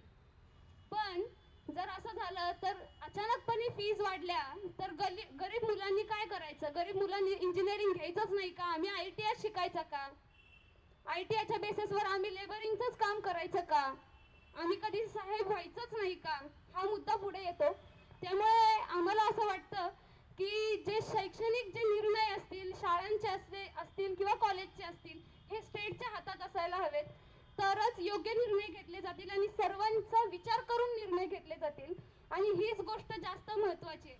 मी एका मुद्द्याला धरून बोलले कारण शिक्षण ही अशी गोष्ट आहे. जी प्रत्येकाला योग्य विचार करून बोलण्यासाठी, योग्य विचार करून कृती करण्यासाठी भाग पाडते. आणि त्यासाठी शिक्षण हे घेतलंच पाहिजे आणि योग्य दर्जाचं शिक्षण दिलं गेलं पाहिजे. आणि म्हणूनच मला वाटतं की जेव्हा आपण अधिकार आणि ड्युटीज म्हणजे आपले जे काही फंडामेंटल राईट्स आणि ड्युटीज यांविषयी बोलत असू त्यावेळेस शिक्षण हा मुद्दा अगदी काय म्हणू शकतो आपण कोरला ठेवून या विषयावर बोललं पाहिजे. आणि देशाचं भविष्य घडवायचं असेल तर शिक्षणच महत्त्वाचं आहे. आणि मला असं वाटतं की हा विचार जितका जास्त पसरला जाईल तितकं जास्त महत्त्वाचं आहे की शैक्षणिक जे अधिकार आहेत ते आपल्या राज्य सरकारच्या हातात किंवा राज्याच्या हातातच गेले पाहिजेत, स्टेटच्या हातातच गेले पाहिजेत. कारण जर याचं प्रायव्हेटायझेशन वाढलं तर गरीब विद्यार्थ्यांच्या शिक्षणावर गदा येईल. कारण सगळ्यांनाच माहिती आहे की आपली आर्थिक परिस्थिती व्यवस्थित नाहीये आणि प्रत्येक गरीब विद्यार्थी हा जेव्हा कॉलेज निवडायचं, कुठली साईड घ्यायची किंवा पुढे नोकरी भेटणार आहे तर मग आपल्या बापाची परिस्थिती आहे का तेवढी फी भरायची, आपल्या आईची परिस्थिती आहे का तेवढी फी भरायची हा विचार करतो. मी सुद्धा केला, मी सुद्धा साईड चेंज केली कारण माझ्याकडे माझ्या बापाची परिस्थिती नाहीये फी भरायची. तसंच गरीब घरातला प्रत्येक विद्यार्थी हा आपल्या आई बापाच्या परिस्थितीचा विचार करतो.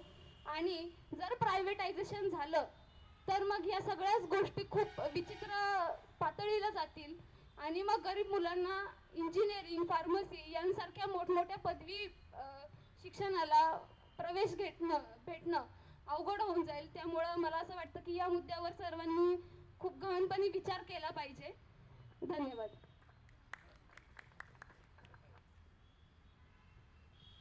जास्त वेळ काय येणार नाही, खूप उशीर झालाय. मी आता बऱ्याच जणांचे वक्तव्य ऐकले, विचार ऐकले. आपण बरेच असं वाटतं कन्फ्यूज आहोत आपण सगळे. आपल्याला आपल्या स्वातंत्र्याची किंमत नाही आहे किंवा स्वातंत्र्य काय असतं, व्यक्ती स्वातंत्र्य, मानवी स्वातंत्र्य ह्याची जाणीव नाही असं मला दिसून येते. आता इथं जमलेले सगळे जे आहेत ते सगळेजण सरकारच्या विरोधात ओरडत होते, सगळेजण सरकारच्या विरोधात टीका करत होते, या ना त्या सरकारच्या. कोणी काँग्रेसच्या विरोधात बोलतोय, कोणी भाजपच्या विरोधात बोलतोय, कोणी राष्ट्रवादीच्या विरोधात बोलतोय, कोणी सेनेच्या विरोधात बोलतोय किंवा अन्य कुठलाही राजकीय पक्ष किंवा सरकार असू दे. मग मला सांगा, कायम जर सरकारच्याच विरोधात आपल्याला आंदोलन करायचं असेल, कायम सरकारच्याच विरोधात बोलायचं असेल, मग सरकार बळकट असावं, सरकार निरंकुश असावं, सरकार मुजर असावं का सरकार मजबूर असावं याचा विचार करायला पाहिजे आपण. आपण जर स्टेटलाच सगळे अधिकार देणार असेल तर आपण काम होणार. लक्षात घ्या, स्वातंत्र्य काय तर स्वातंत्र्य म्हणजे सरकारचा हस्तक्षेप नागरी जीवनात नसणे. आता शिक्षण काय मिळत नाही आपल्याला व्यवस्थित, तर तुम्ही आत्ताची जर परिस्थिती बघितली तर आता व्यवस्थेमध्ये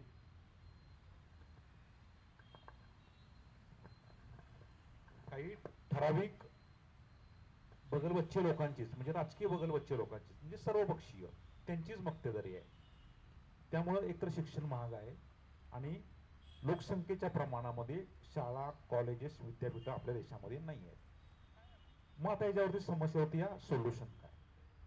तर शिक्षणाचं जास्तीत जास्त खुलीकरण झालं पाहिजे. खुलीकरण केल्यामुळं काय होईल तर शिक्षण संस्थेमध्ये देण्यामध्ये स्पर्धा निर्माण होईल प्रचंड, आणि स्पर्धा निर्माण झाल्यामुळं शिक्षण महाग कसं होईल? साधा विचार करा, जिथं प्रचंड स्पर्धा असते तिथल्या सेवा वस्तू कायम स्वस्तच असतात. हे अगदी 5वी 6वीतला विद्यार्थी सांगू शकेल. इकॉनॉमिक्स आहे, जिथं स्पर्धा नसते तिथं गोष्टी दर्जेदार तर नसतातच, शिवाय तिथं महाग असतात. मग आता हीच परिस्थिती आपल्या देशामध्ये. तुम्ही कोणतंही क्षेत्र निवडा, आरोग्य घ्या, शिक्षण घ्या, उद्योगधंदे घ्या, पेट्रोल पंप घ्या, साखर कारखाने घ्या, सूतगिरणी घ्या, इथेनॉल प्लांट घ्या, कुठलंही घ्या तुम्ही, दारूचे दुकान घ्या, बिअर बार घ्या, म्हणजे वेटरनरी डॉक्टरचे लायसन्स घ्या, वेटरनरी दवाखाने घ्या, कुठलंही घ्या, प्रत्येक क्षेत्रामध्ये मक्तेदारी आहे. इव्हन एवढं सांगतो तुम्हाला, आज तुम्ही जर गुलटेकडीचं मार्केट यार्ड आहे आपल्या APMCचं, वाशीमध्ये नवी मुंबईचं मार्केट आहे, कृषी उत्पन्न बाजार समिती म्हणतो आपण तिथं, तिथंही मक्तेदारी आहे. साधं तुम्हाला उदाहरण देतो आकडेवारी सहित. आपल्या महाराष्ट्रामध्ये 1,53,00,000 शेतकरी आहेत. 1,53,00,000 शेतकरी. मग एपीएमसी मार्केट्स किती असतील आपल्या राज्यामध्ये? 307 आहेत. आणि त्या 307 मध्ये अजून काही उप मार्केट्स आहेत, असे म्हणून साधारण 600 आहेत. त्यातले पण थोडे बंद पडलेले आहेत. मग विचार करा, शेतीमाल पिकवणारे 1,53,00,000 शेतकरी आणि शेतीमाल खरेदी करणारे फक्त 600 बाजारपेठ आहेत. आणि त्यामध्ये पण सगळे ते बगल बच्चे आहेत, 40-50 40-50, आणि हे सगळं कर्टेल करतात. मग शेतकऱ्यांना शेतीमालाला भाव कसा मिळेल? ग्राहकांना शेतीमाल योग्य दरात कसा मिळेल? जर यांच्यामध्ये जर स्पर्धा निर्माण झाली तर शेतीमाल ग्राहकांना आत्ता जो मिळतोय त्यापेक्षा कमी रेटमध्ये मिळेल आणि शेतकऱ्यांनाही त्यांच्या बांधावरती रेट चांगला मिळेल. आता होतंय काय, शेतकऱ्यांनाही भाव मिळत नाही आणि ग्राहकांना महागमध्ये घ्यावा लागतो. मधले हे जे बिचोले आहेत, एपीएमसी मध्ये दलाल आहेत, हे मोठे मोठे गब्बर व्हायला लागलेत, हे मजल्यावरती मजलेच लावा लागलेले. इथं खोलीकरण झालं पाहिजे, शिक्षणाचं खोलीकरण झालं पाहिजे. खोलीकरण म्हणजे काय? आता तुम्ही खूप, आपण समजूया की खूप तुम्ही चांगले शिक्षक आहात किंवा चांगले प्राध्यापक आहात, ओके. तर समजा आता तुम्ही इकॉनॉमिस्ट आहात खूप, तर तुम्हाला इकॉनॉमिक्सचं स्कूल काढायला परवानगी पाहिजे. तिथं आता एक डॉक्टर साहेब आहेत असं समजूया की त्यांनी केमिस्ट्रीमध्ये PhD केलेली आहे. तर त्यांना कोणताही केमिकलमध्ये, इथेनॉल प्लांट असू दे, साखर कारखाना असू दे किंवा अन्य केमिकल असू देत कुठलाही, त्याचा कारखाना काढायचा फुल म्हणजे without any hurdles, without any अडथळे त्यांना सगळं मिळालं पाहिजे. आजही आपल्या देशामध्ये लायसन्स, परमिट, कोटा, कंप्लायन्स राजा आहे. आजही तुम्हाला आपलं आर्थिक वर्ष जे असतं 1 एप्रिल ते 31 मार्च, तुम्ही कोणत्याही बिझनेसमॅनकडे जावा, तो त्याचा धंदा कमी करत असतो आणि कंप्लायन्सची कागदपत्राची घोडं नाचवत असतो. मग अशा वेळी कसे धंदे टिकतील आपल्या देशामध्ये? आजही आपल्या देशामध्ये इज ऑफ डुईंग बिझनेस नाही आहे आणि त्याचमुळं आपल्याकडं बेरोजगारीचा प्रश्न समावेश आपल्याला. लोकसंख्येच्या प्रमाणामध्ये उद्योगधंदे खूप वाढले पाहिजेत, पण आपल्याकडे उद्योगधंदे वाढत नाहीत. उद्योगधंदे न वाढण्याचं कारण हे आहे मूळ licence, permit, quota, compliance rights. आणि हे लायसन्स कुणाला मिळतं? जे लायसन्स देणारे जे आहेत वरती सत्तेत बसलेले, मग ते राज्याचे असू दे किंवा केंद्रात असू दे, मग ते कुठलंही सरकार असू दे, 1950 पासूनचे आतापर्यंत ते फक्त आपल्या बगलबच्च्यांना देतात. आणि मग हे लोक जे बगलबच्चे असतात हे त्यांच्या निवडणुका सांभाळतात आणि हे मग त्यांचं निवडणुका झाल्यानंतर त्यांचं अर्थकारण सांभाळतात. हे आपण लक्षात घेणं गरजेचं आहे. मग ह्याच्यावरती उपाय काय? ह्याच्यावरती उपाय एकच आहे, खुलीकरण. संपूर्ण स्वातंत्र्य नागरिकांच्या हातात पाहिजे. एक साधं तुम्हाला उदाहरण देतो. आपण खेडेगावात बघा, प्रत्येकाच्या घरात असेल मला वाटते, जुन्या काळी शिंकाळ असते. शिंकाळ माहिती आहे का? शिंकाळ म्हणजे काय असते?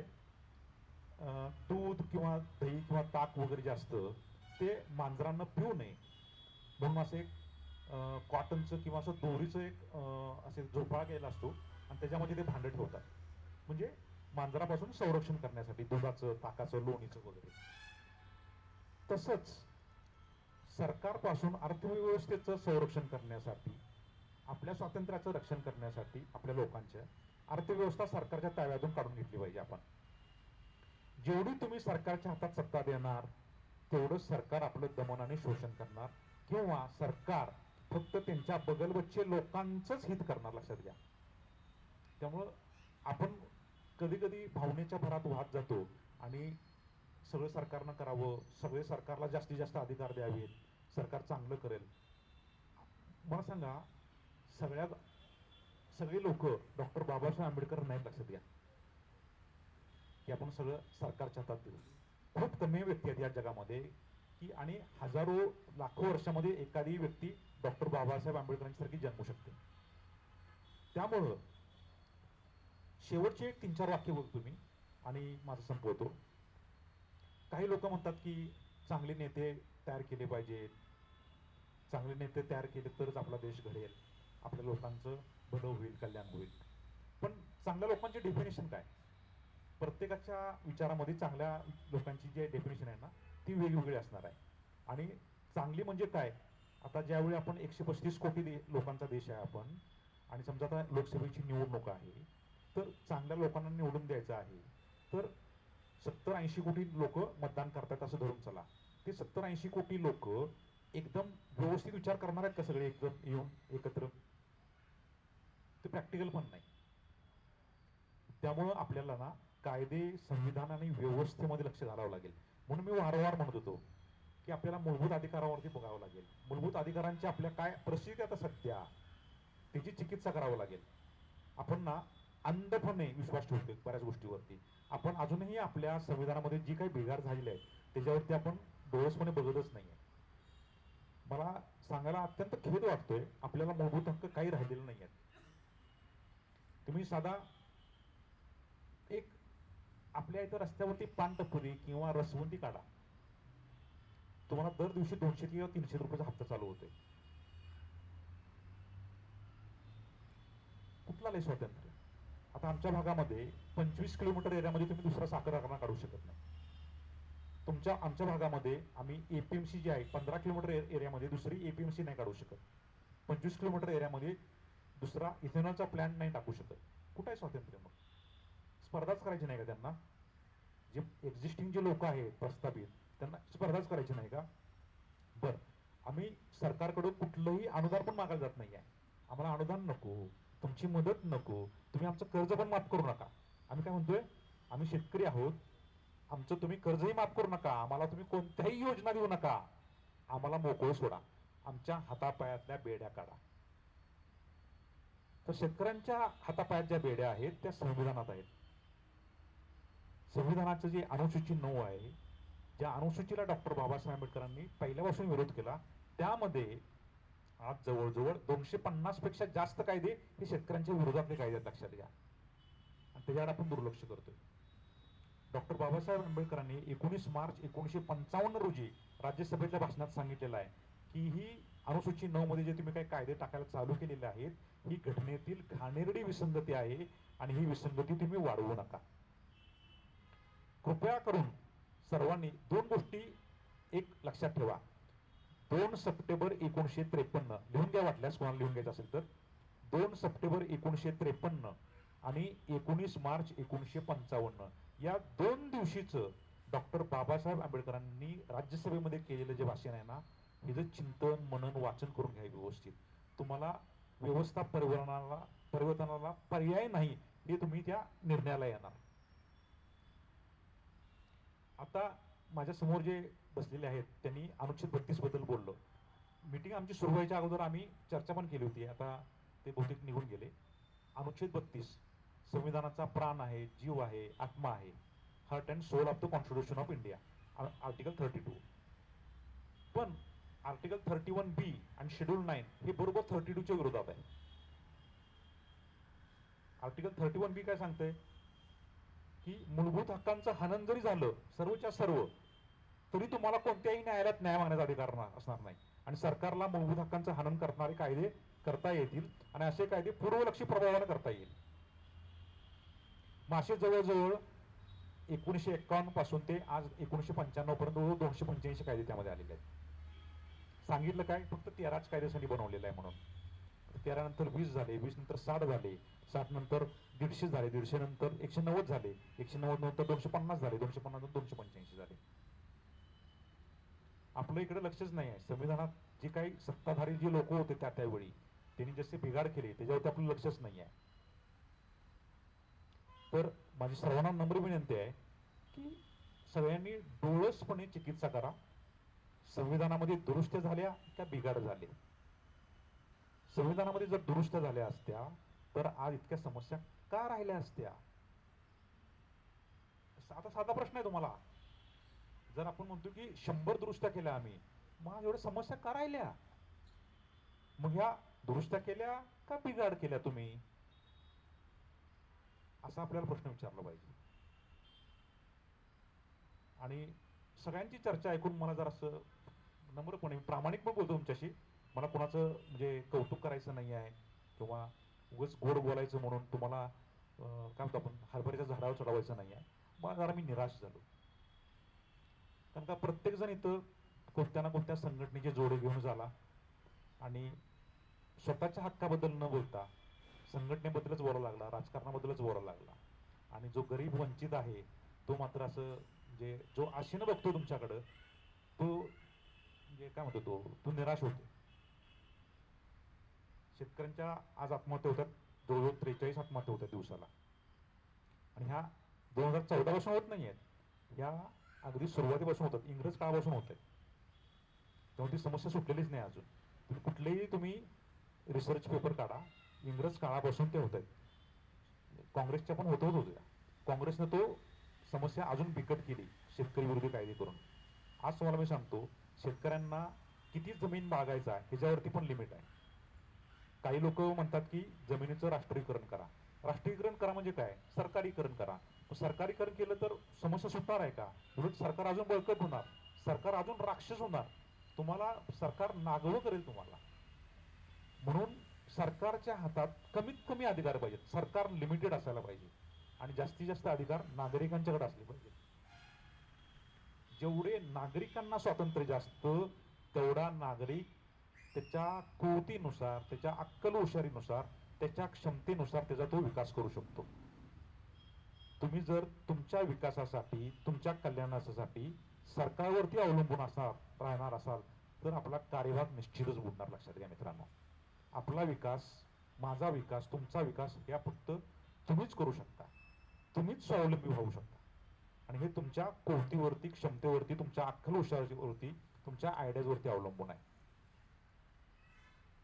तर शेवटची 2-3 वाक्य बोलतो आता मी. व्यवस्था कशी असावी? मग अशी माझा मुद्दा अर्धवट राहिला. आपण म्हणतो की चांगली माणसं आणली पाहिजे, चांगली माणसं आणली पाहिजे.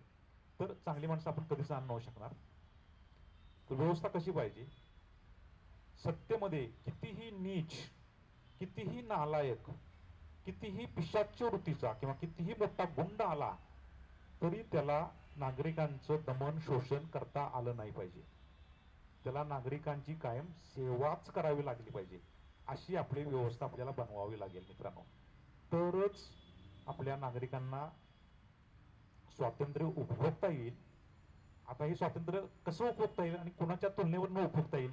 मी कायम तुलना करताना पाकिस्तानची तुलना नाही करणार मी श्रीलंकेची तुलना नाही करणार.